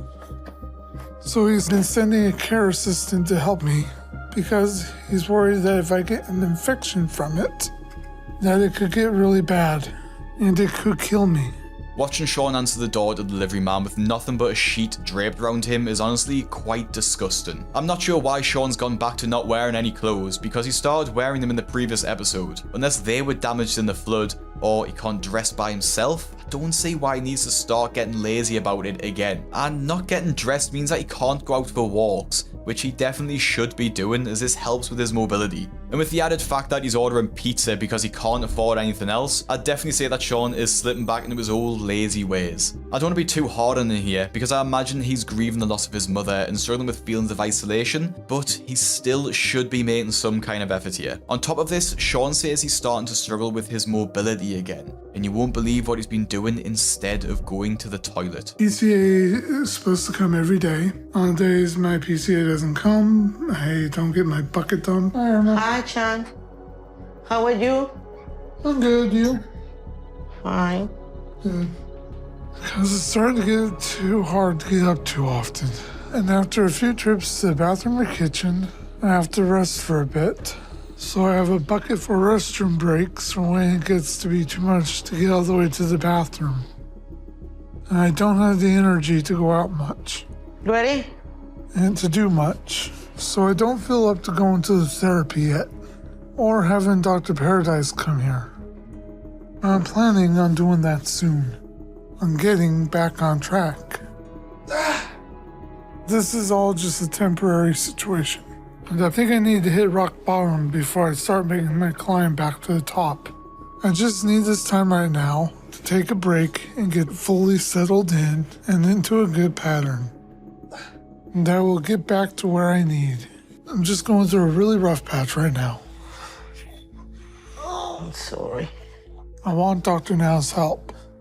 And I'm going to need his help to get into the facility I need.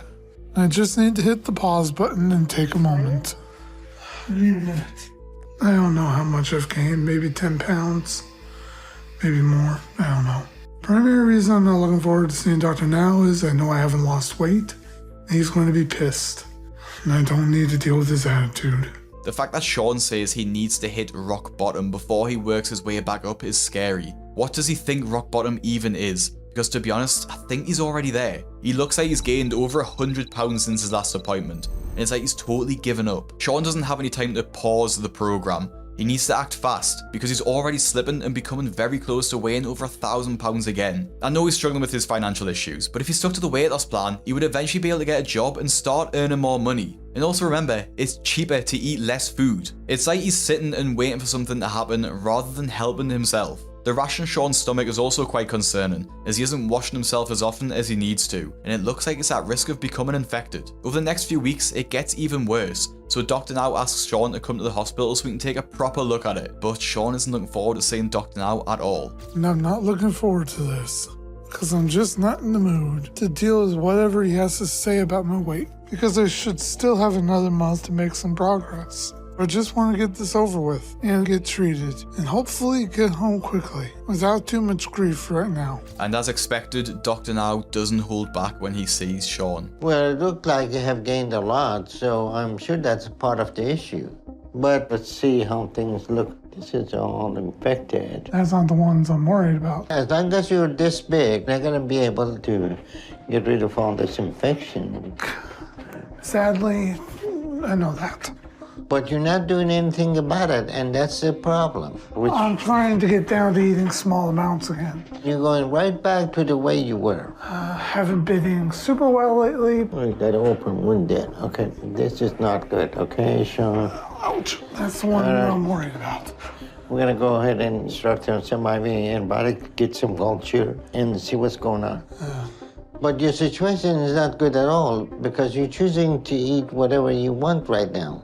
I'm done eating crap and I'm done eating bad, and this is a good wake up for me. Well, I heard that before, so I'm skeptical about that. Once we clear this infection up, then you're gonna have to prove it. Sure.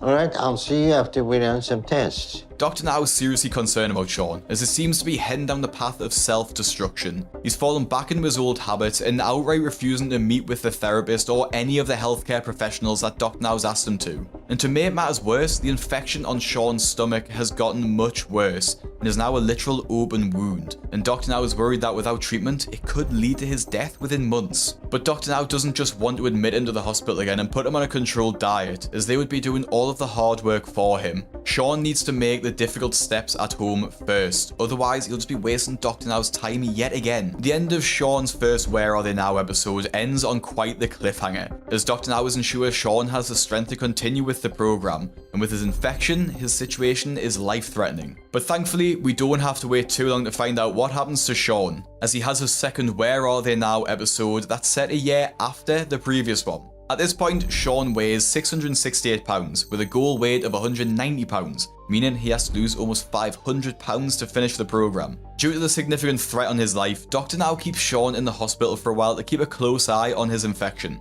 I've been in the hospital for about a month. I'm here because one of my wounds got infected. The infection in my side was bad enough they felt they had to check me in, and Dr. Now told me that it could be life-threatening. I'm not happy about being here because they have me on a controlled diet. What happened was I hit a really bad depression for a bit. In the last few months, I've been eating a little too much junk food. I just lost my mom this year. After that, I didn't really care about anything. So I just ate what I wanted, did what I wanted, and it caused me to gain weight. Now I'm done with the pity party. I just want to get back on track. I'm just hoping I can go home. It's crazy to me that Shawn is annoyed about being on the controlled diet, when it's the only thing that's stopping him from literally dying. And after a month on the new diet, Shawn gets to see if it's paid off when he's about to be weighed. I weighed 668, and I think I dropped a fair bit of weight since I've been here. We'll just have to see. 567 pounds. At least I'm down from when I came in. It's a fairly good drop. And the last few days, my wounds have been doing fairly well. Looks like they're healing up, so I might be going home soon. I'm looking forward to that. Losing 100 pounds in a month is incredible, and it shows just how effective the diet is. It's clear as day really. If you stick to it, you lose the weight. It makes it even more obvious when stars are lying about their diets too, because it's clear that they haven't stuck to it if they do gain weight, no matter what they try and tell Dr. Now. But even though he's lost lots of weight, Shawn still isn't happy with the situation. I've been here in the hospital for a while now, and it's been miserable to say the least. The food is pretty bad. So this place is nothing like what I need.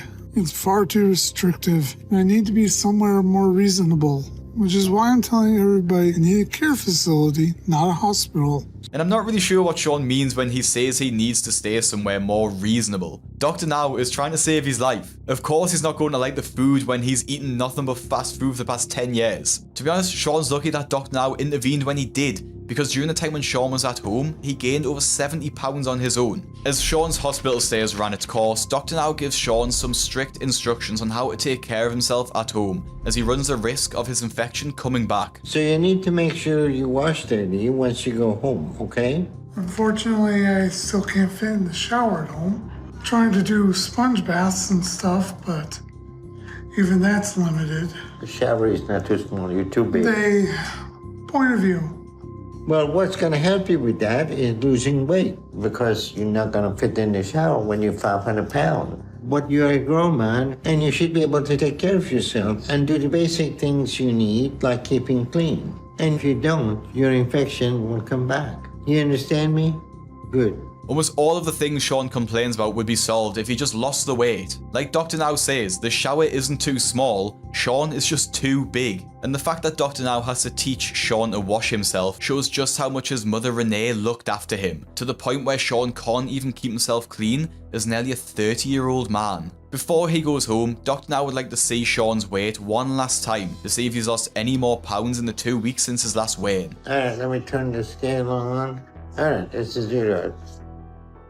So you're at 521.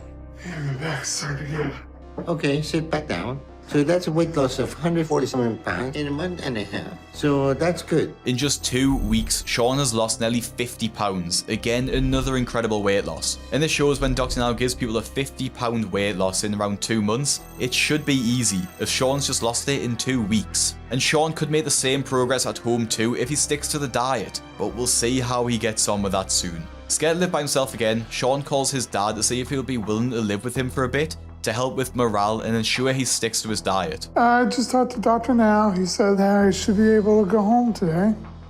Good, good. Yeah, that's good news. So I'll keep you updated. I appreciate it. I'll tell you what, I've got a busy day. I got to get busy. I'll tell you. Alrighty. No problem. Sorry about that. I can talk to you this evening. Alrighty. Okay. Talk to you later. Okay, bye-bye now. Alright, bye.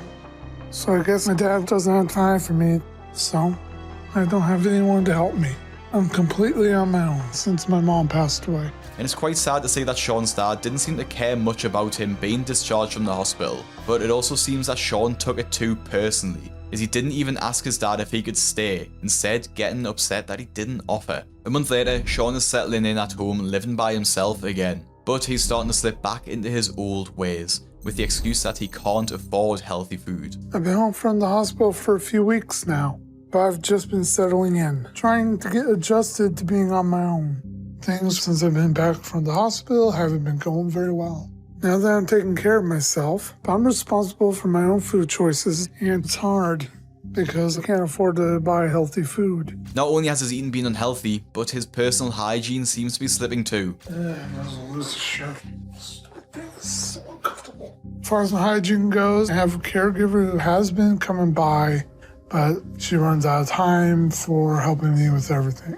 But I do try and take care of myself where I can. I recently bought some supplies to help me take a little bit better care of washing. Bought a bucket so I can keep hot water in and some soap to help wash me a bit better.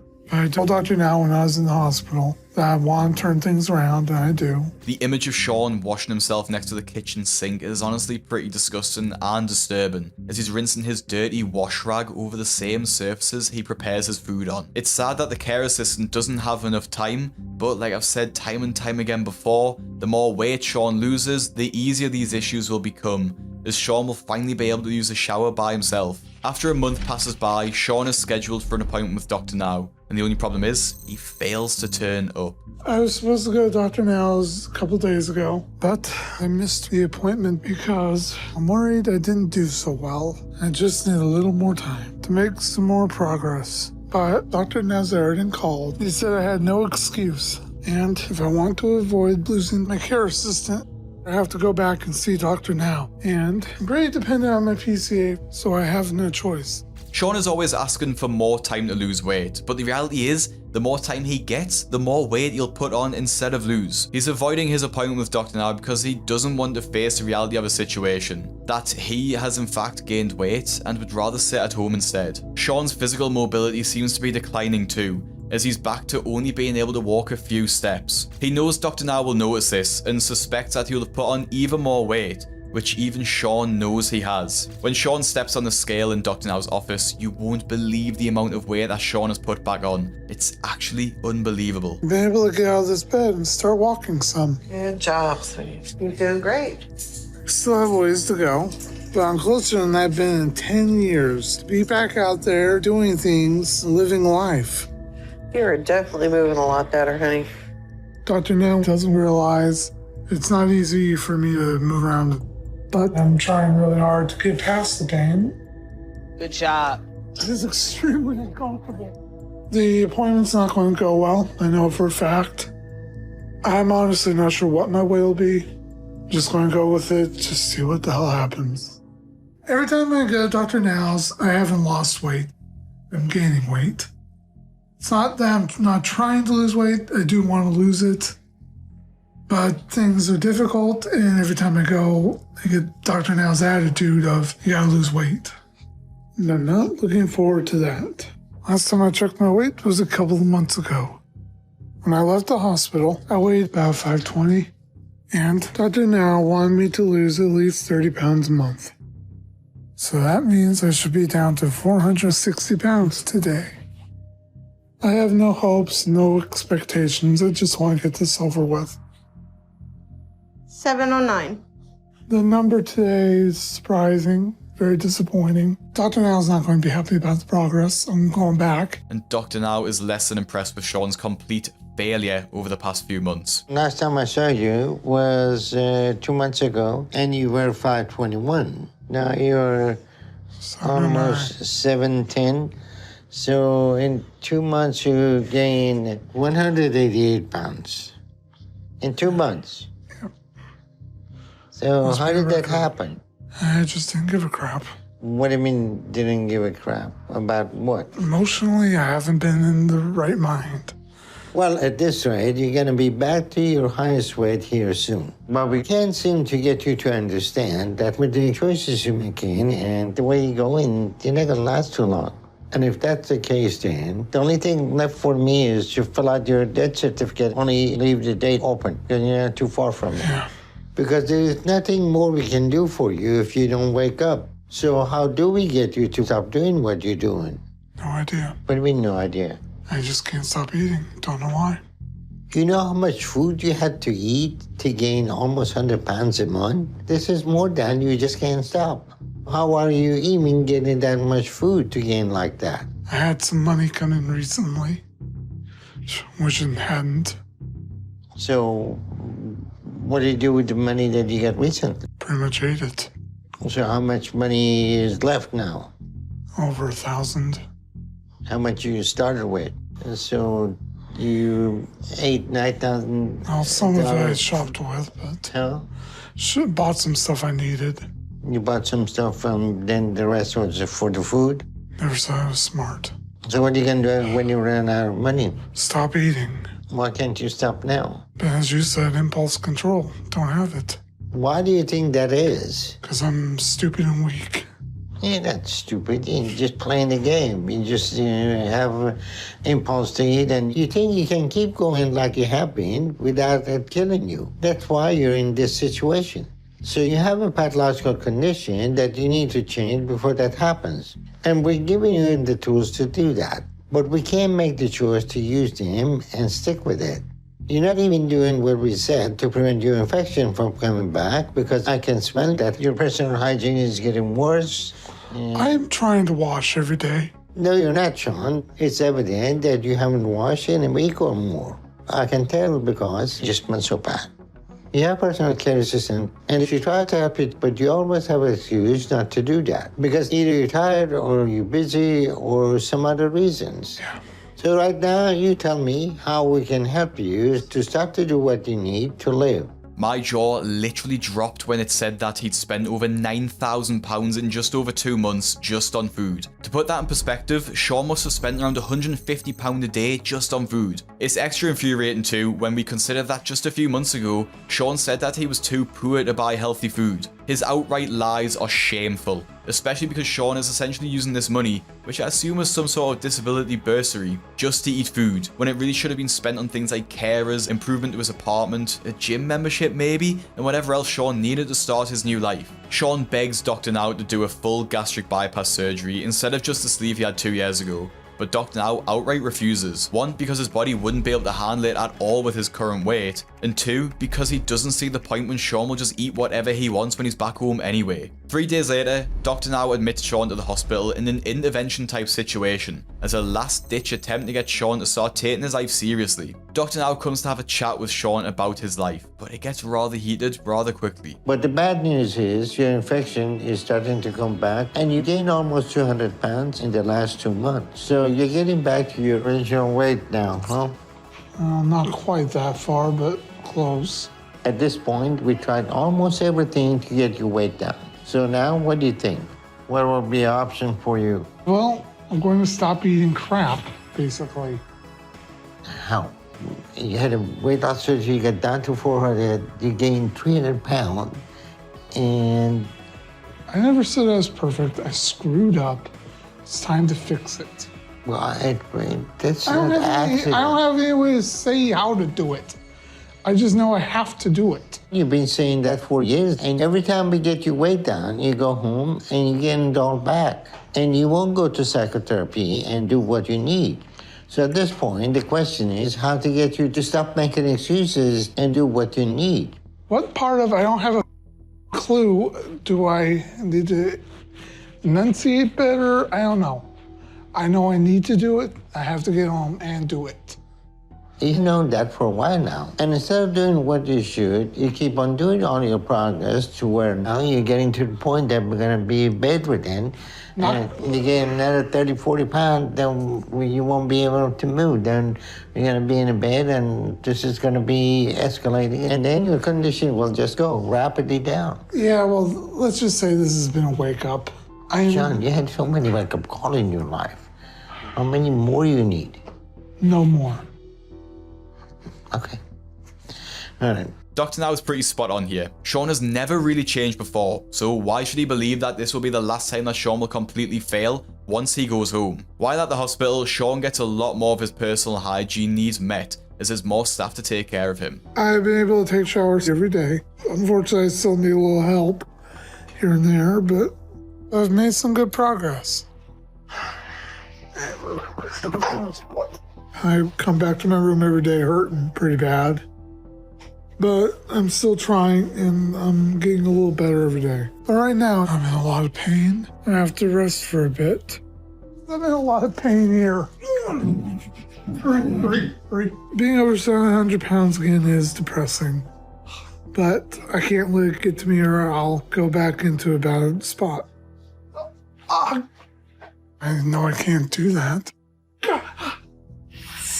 Can I please get pain med? I'm hurting really bad. It feels like somebody's took a flamethrower to it.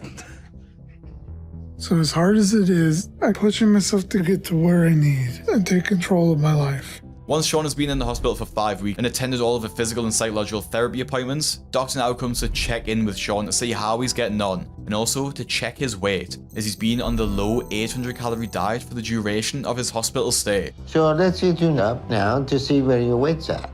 You were 709 a month ago, and you should have been able to lose about 100 pounds in this time. So let's go and check your weight right now, okay? Okay. Give me like a couple minutes to get dressed. It's actually easier for me to get on the other side. I'm proud of you. You're getting dressed on your own. That's a big improvement. Okay, ready to go. And you're walking a lot better on your own, so you're doing great.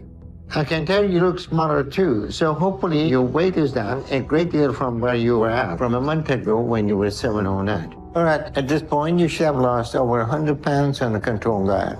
And hopefully we get you back under 600. But let's see where you're at. 588. You're making good progress and I'm proud of you. Somebody's going to have to grab the wheelchair. You need a wheelchair? Yes. All right, you walk a good bit, so I'm going to get it. Just like the previous times when Shawn has stayed in hospital, he's lost another 100 pounds, but we know he will lose the weight in hospital because he has no one to sneak the food in for him. The real challenge will be if Shawn can stick to the diet on his own at home. Doctor now decides that the best way to help Shawn is to keep him in hospital long enough for him to lose enough weight to be able to shower by himself and walk unassisted for longer. If Shawn goes home to continue the progress at a more manageable weight, it might make the process easier. Currently, Shawn's infection is quite severe, and he needs to be able to shower at least daily to keep it clean. Plus, Shawn is so large that he's unable to wear shoes, as none will fit him. If he loses another few hundred pounds, he'll be able to fit into a pair and start walking around his neighborhood. A few weeks later, Dr. now gets Shawn to try and take a shower unassisted to see if it's safe enough for him to do so at home, which would mean that he would finally get to leave the hospital. But Shawn isn't feeling too confident about the situation. I don't want to scald you. I'm going to get you a long-handled sponge. Alright. Sorry, I'm trying to do the same spot. Your turn. Take your time. One more soap? Yep. Okay, so I look a little like a boiled lobster. Hey, a clean lobster. That's all that matters. You got a good grip? It's sitting so long, it's hard to stand. Take your time. Take your time. You're good. You bringing a towel with me? Yes, sir. We got some clean ones right there. Watch, get your elbows in. It's been hard, but it feels good to do this. My goal is to be completely independent of needing anyone's help. And I'm really proud of what I've accomplished so far. As he's able to shower by himself, Dr. now agrees to send Shawn home in the next few days, but only after he steps on the scales for another weigh-in. You got your weight a couple of weeks ago, and you were down to 544. So hopefully today we got you in the 400s. 489, 1 pound short of losing another 100 pounds this month. So that's great. Overall, you lost 220 pounds in the last 2 months.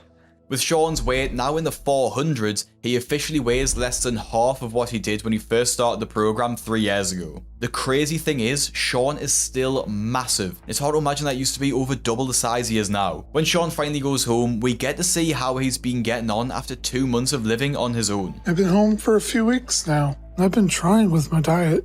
I'm trying to make sure I only eat what I'm supposed to eat. And I'm trying to stay within my calorie limits. I'm not eating any junk food. I'm only eating healthy food so I can lose weight. But doing this is really hard. It's not that easy to change a lifetime relationship like that. The help Dr. Nazardin is sending has been good for me. And it's been helping me get fully settled in and settled into a good pattern. The people who help me, they're very good. And it feels nice having somebody nearby. On days my PCA doesn't come, I'm responsible for my own food choices, and I'm also making my own food during the day. So I'm trying to be really careful right now. It seems like Shawn is making healthier options with his diet, but I wish he would start wearing proper clothes during the day and not just wrapping a sheet around himself. I actually feel bad for the crew here. God knows what they saw slip out from under that sheet. But it seems just a few weeks later, Shawn starts to slip yet again and misses his appointment with Dr. Now. Dr. Now wanted me to see him for a checkup a couple weeks ago. I couldn't make my appointment, so he called an ambulance to bring me to the hospital to find out where my weight's at. I missed my appointment because I started feeling really woozy and sick. Plus, on top of that, I'm worried I didn't do so well with my weight loss. Because Shawn's life hangs in the balance, Dr. Now is serious about Shawn attending his appointments. Shawn agrees to go to the hospital via ambulance, but he's dreading stepping on the scale again, as he knows he's put on more weight. And just like last time, he did actually gain more weight, but this time around, it's a hell of a lot more. After we sent Shawn home from a PT facility a couple months ago, he was supposed to come back for an appointment within a month, so we could make sure he was staying on track. But he didn't show up. And then he made excuses saying he was sick and avoided us for a few weeks until I sent an ambulance to bring him here to the hospital because I was worried this all meant he was going off the tracks again. And unfortunately, that's the case because when we sent him home almost 2 months ago, we had been able to get his weight down to 489. But as of today, he has gained 278 pounds to get back up to 766 in the short time he's been home. Oh, my God. So this is not only extremely disappointing, but it's a very dangerous situation we have with him now. Because with the constant weight gain, his body has been very close to hitting its limit for a while now, and every time Shawn does this, he's rolling the dice on it being the time his body gives up. The situation is awful for Dr. Now. Shawn just can't be trusted not to eat himself to death at home. And then he can't just do all the work for Shawn and keep him at the hospital on a controlled diet, because it just seems like a complete waste of time, effort, and money. Well, as you know, we checked your weight, and now you're 766? Yeah. So that's 277-pound weight gain in only 2 months. Or more like 6 weeks, since the transition team was keeping an eye on you for the first 2 weeks you were back home. So that's a lot of weight to gain. What have you been eating? Honestly, I have no idea. Just eat anything that sounds What do you mean, good. no idea? Somebody else is eating for you? No, I basically eat anything that sounded good. So... Like chips, So... junk like that. How do you get in your food? Delivered. Getting food delivered to you? Yeah. Which one? I'm deleting that app as soon as I'm done. So what is that gonna do? I've been talking to a couple of people. I'm going to have them order the bloody food from now on. How's that gonna work for you? Shawn, you started with from 900 pounds. We get you after your sleeve down to 400. Then you gain it back, and we put you on controlled diet to save your life. And you gain it back, and we did it again and again. At this point, we put more resources toward helping you than any other patient. But you never lost any weight. And in a couple of months, you're gonna be up to 900. But that's assuming you even live that long at this point. So we're gonna run some tests to see if there is anything life-threatening that we need to address. Because your body has been close to its breaking point for a while now. And this weight gain can push it to its limit. But if we do find an issue, there is a chance we may not be able to do anything at this point. So you have created an extremely dangerous situation for yourself. So you're killing yourself with the food.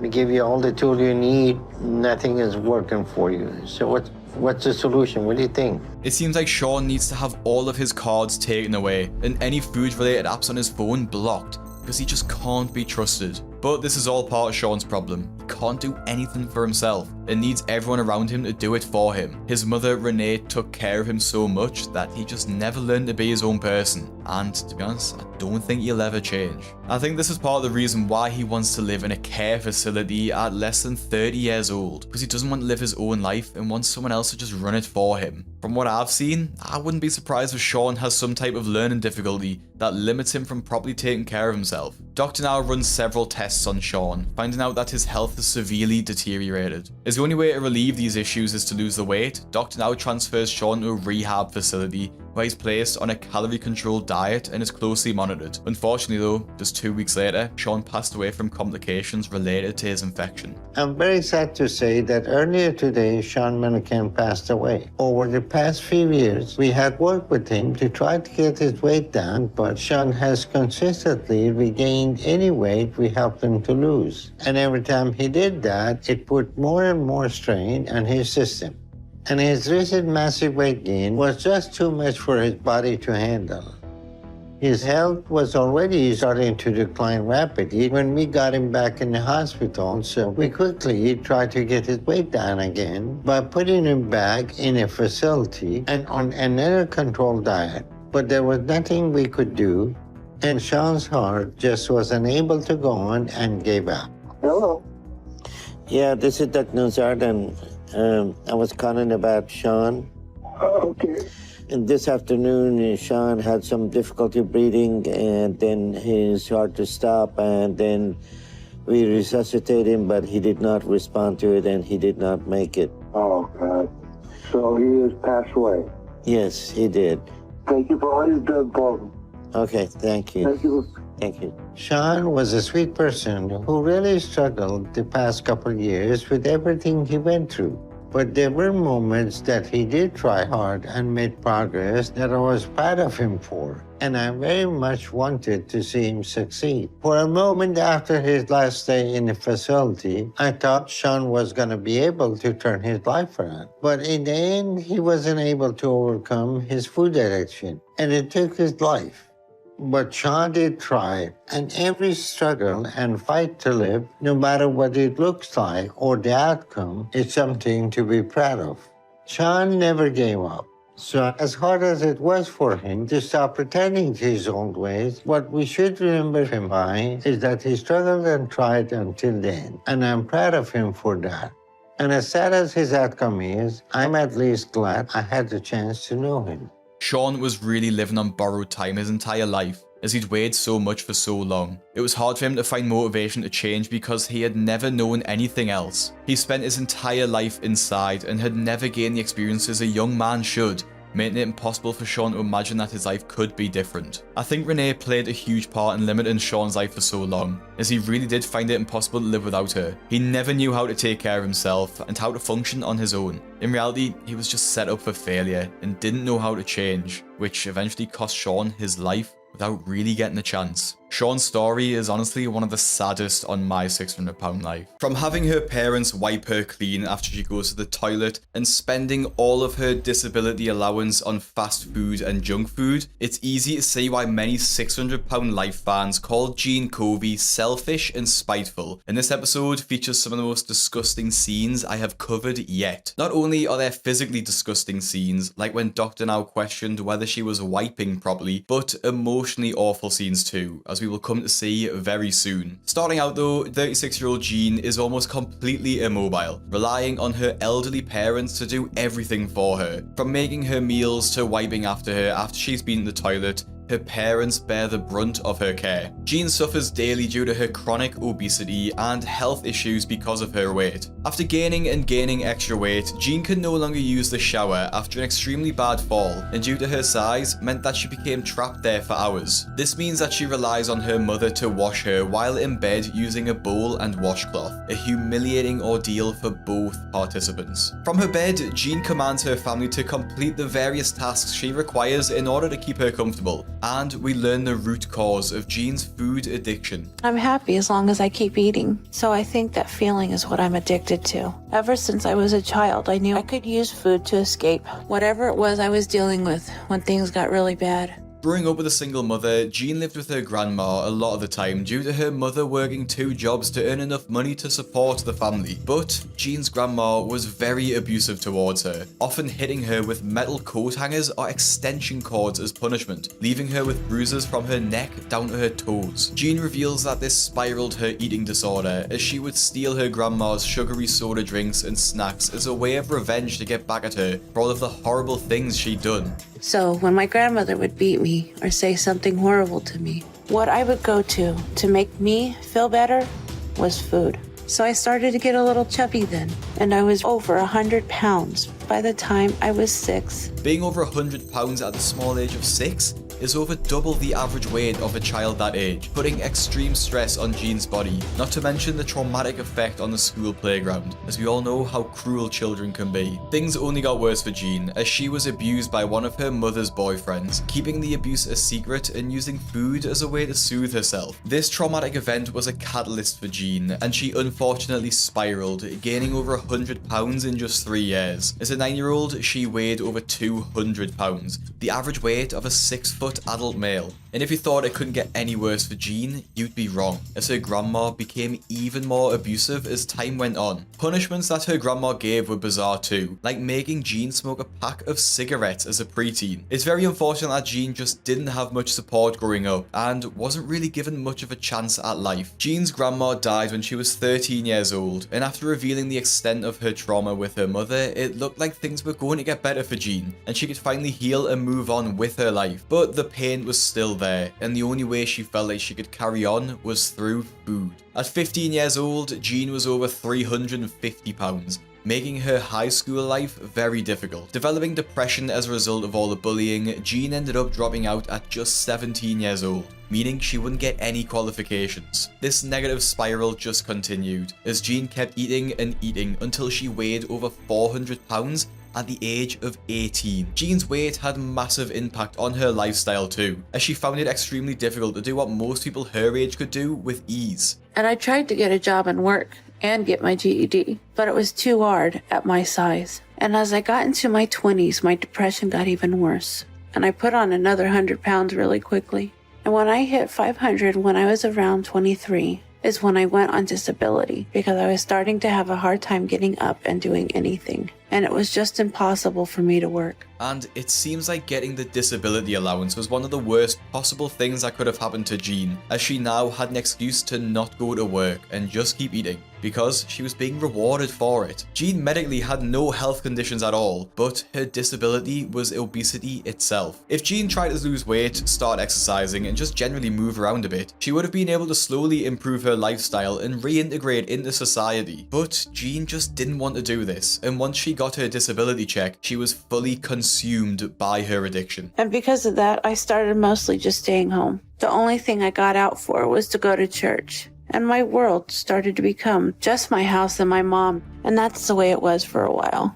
So my eating didn't change. Except I think I eat more now than I did then. Because my life over the last 10 years has completely become my house. I'm so big I don't even know what I weigh. And I can't even function anymore. Her lifestyle is probably most people's worst nightmare. She has practically no life. She doesn't leave the house and she has no friends. Jean's own mother even has this to say about her situation, which just speaks volumes. Had I known that she would end up like this, I would have never had her. Not because I don't love her, but because I would have rather died than have her live like she's living. In reality, Jean is just waiting in bed to die and doesn't think that there's any way that she can be helped. Despite this, she has one last chance at changing her life, and that is with an appointment with Dr. Now. Spending years isolated in the house has caused Jean to develop severe anxiety, and she's unsure if she will even be able to make it out of the house at all. But a few cigarettes later, Jean develops enough courage to make it to the car, having a borderline breakdown on the way. I'm not getting out here. I don't really have to go right now. I just want a cigarette and I want to try to calm down because I'm getting really anxious. Get me a soda, a really big one, please. I need something with sugar to help my nerves. The pain and discomfort Jean is experiencing from the car journey is made even worse by her idea that people are constantly staring and laughing at her. Already staring at me and probably making comments about how big I am. And I don't need to deal with that.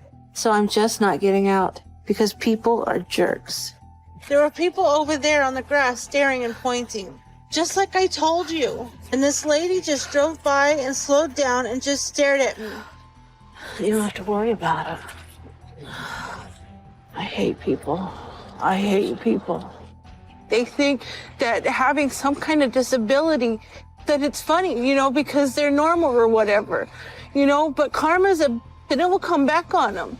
Whether it's fact or fiction, Jean is definitely extremely self-conscious about her appearance, feeling like an endangered animal in a zoo. She is obsessed with making sure people can't see her, as she automatically assumes they will just laugh at her weight. From living her entire adult life at home, hardly ever leaving the house, it's clear that this has had a massive negative impact on her mental health, and Jean has a lot to recover from, with her weight just being the start of it. Finally arriving in Houston with her first appointment with Dr. Now, Jean steps on the scales for the first time in years, weighing 702 pounds, making her one of the heaviest people ever on the show. Jean is absolutely mortified to weigh over 4 times the amount of an average person. In her appointment, Jean is adamant she won't be able to lose any weight without the surgery, and if she can't have it, she'll just return home and wait to die.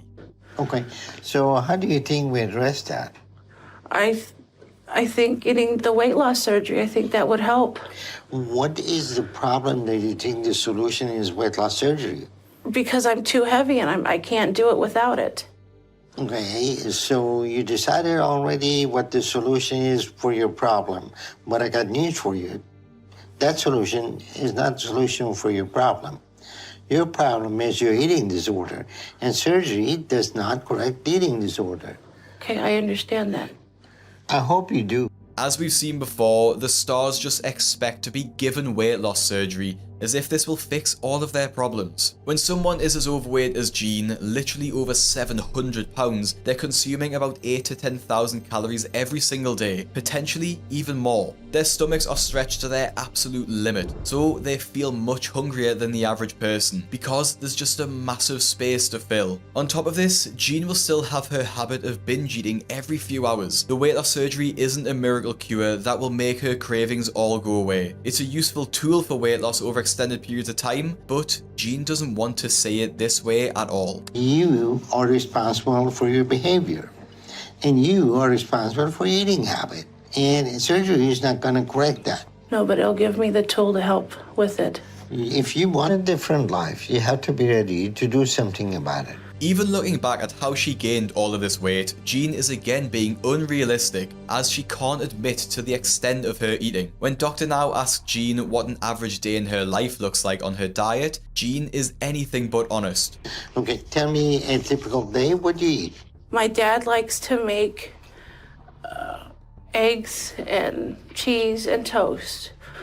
Okay, so you eat for lunch usually. What do you eat? I normally don't eat lunch.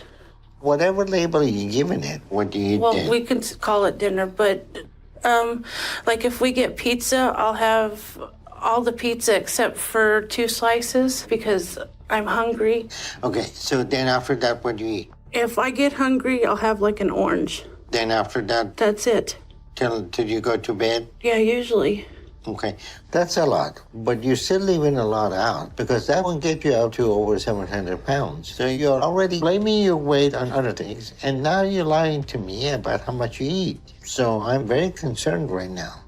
Now, surprisingly, even when Dr. Now asks Jean's mother what she eats, she lies too, stating that they eat regular meals in small portions, and the only snacks they eat are fruit and the occasional half-diet soda drink. If this was true, there would be no way Jean would weigh anything close to 700 pounds. And it's always the same with these patients. They think they're the exception of the rule of weight gain. And if you're a subscriber to my channel, which I massively appreciate if you are, you already know that 90% of the patients that see Dr. Now are in this mentality. They seriously believe that they eat the same things as normal people, and the excessive weight gain must be due to some mysterious health issue, or the classic water weight. To make matters worse, Jean reveals she's in a lot of pain from a sore on her leg. From Dr. Now's examination, we learn that it's severely infected and is prone to bleeding, because the skin just isn't able to heal properly. Concerned for her, Dr. Now instructs Jean to stay a night in the hospital to run some tests and see how serious this issue is. Her skin issue gets dangerous as it begins pouring with blood. In an emergency, Jean's mother calls for the nurses to come in. The situation is escalated to Dr. Now, where he finds that, and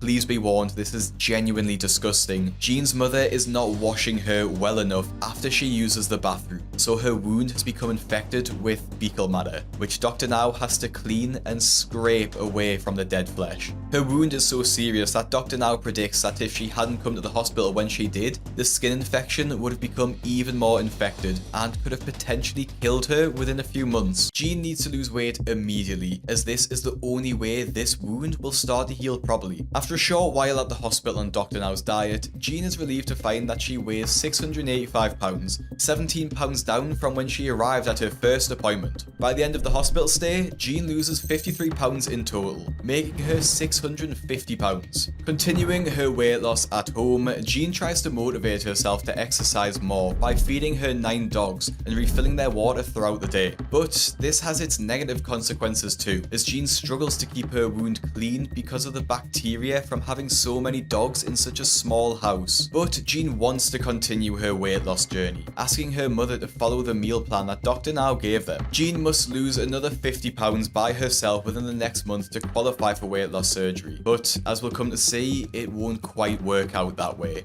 At her next appointment a month later, Jean steps on the scales again, reading 678 pounds, meaning that Jane gained 29 pounds at home rather than losing 50. Jean is mortified over her massive failure, and Dr. Now isn't listening to any of her excuses. The evidence of what you lose when you're on diet and eating what you should. So there's no way you're eating 1,200 calories. There's no way you're eating 2,000 calories.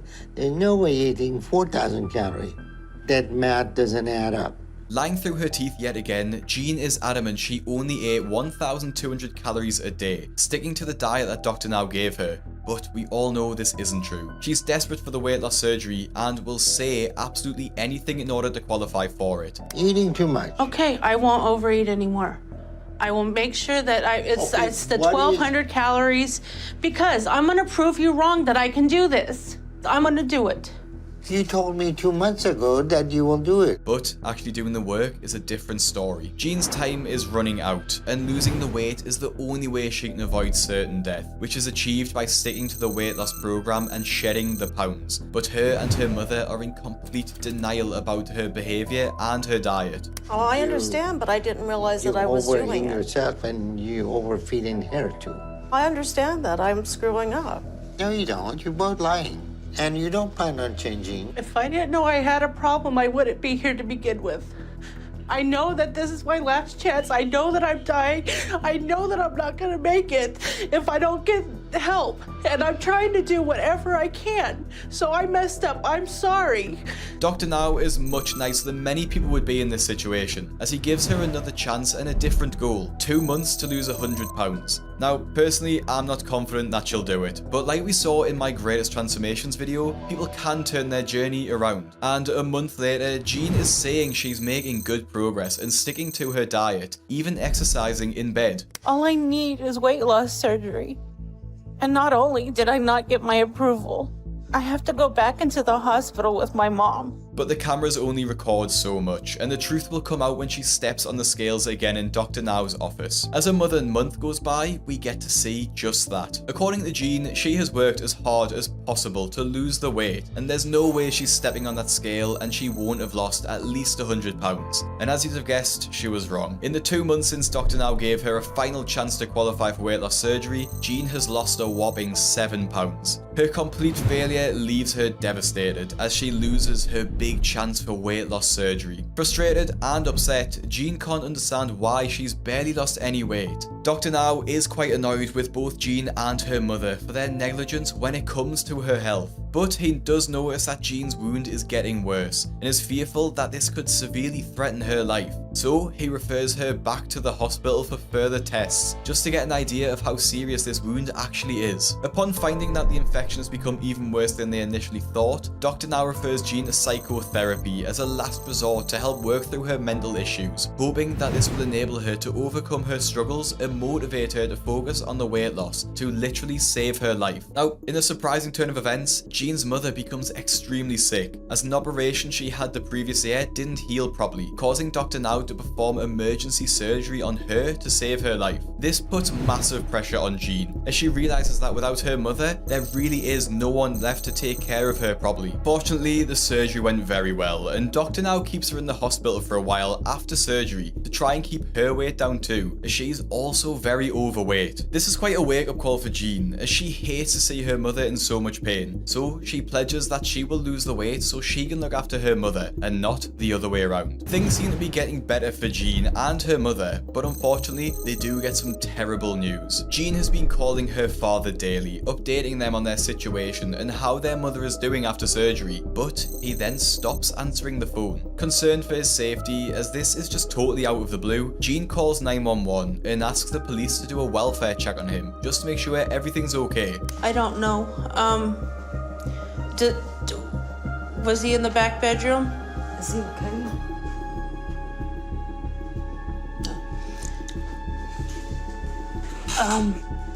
Did he look like maybe he passed in his sleep? Okay. It looked like he just went to sleep and just didn't wake up. I don't think it has really hit me.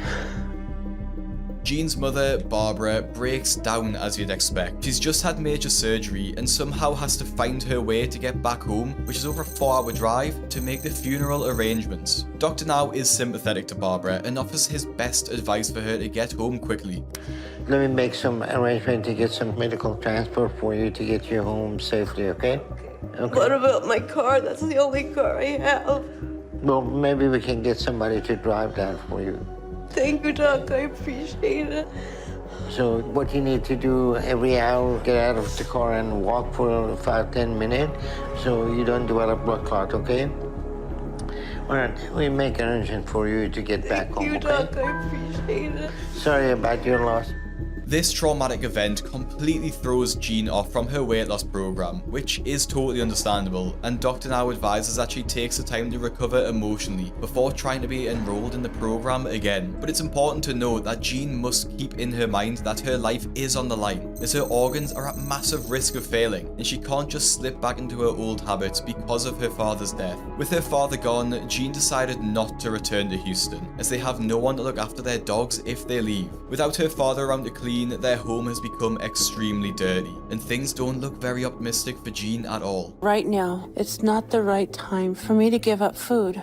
I'm not in a place physically or mentally to do that. With Barbara still recovering from her surgery, she's unable to keep the house clean at all, as she is still practically bedbound, and the mess from their 9 dogs piles up very quickly. Despite having lost her father, which is obviously devastating, Jean isn't doing anything to help her mother, who has lost her partner of over 40 years and who is recovering from major surgery. Jean is completely selfish, and claiming that she doesn't have time to think about the weight loss proves that. She couldn't make an effort for herself, let alone her poor mother. Ultimately, Jean fails Dr. Now's weight loss program, unable to stick to a diet outside of the hospital, hoping that the weight loss surgery would have been a quick fix. Jean is convinced that another opportunity will magically appear to cure her, but we all know the only real way out is through a calorie deficit, which she doesn't want to have. Now, if you want to see some people who actually made a real effort on My 600 Pound Life and changed their lives around for the better, click the video that's on your screen now to see the greatest transformations ever on My 600 Pound Life, and I'll see you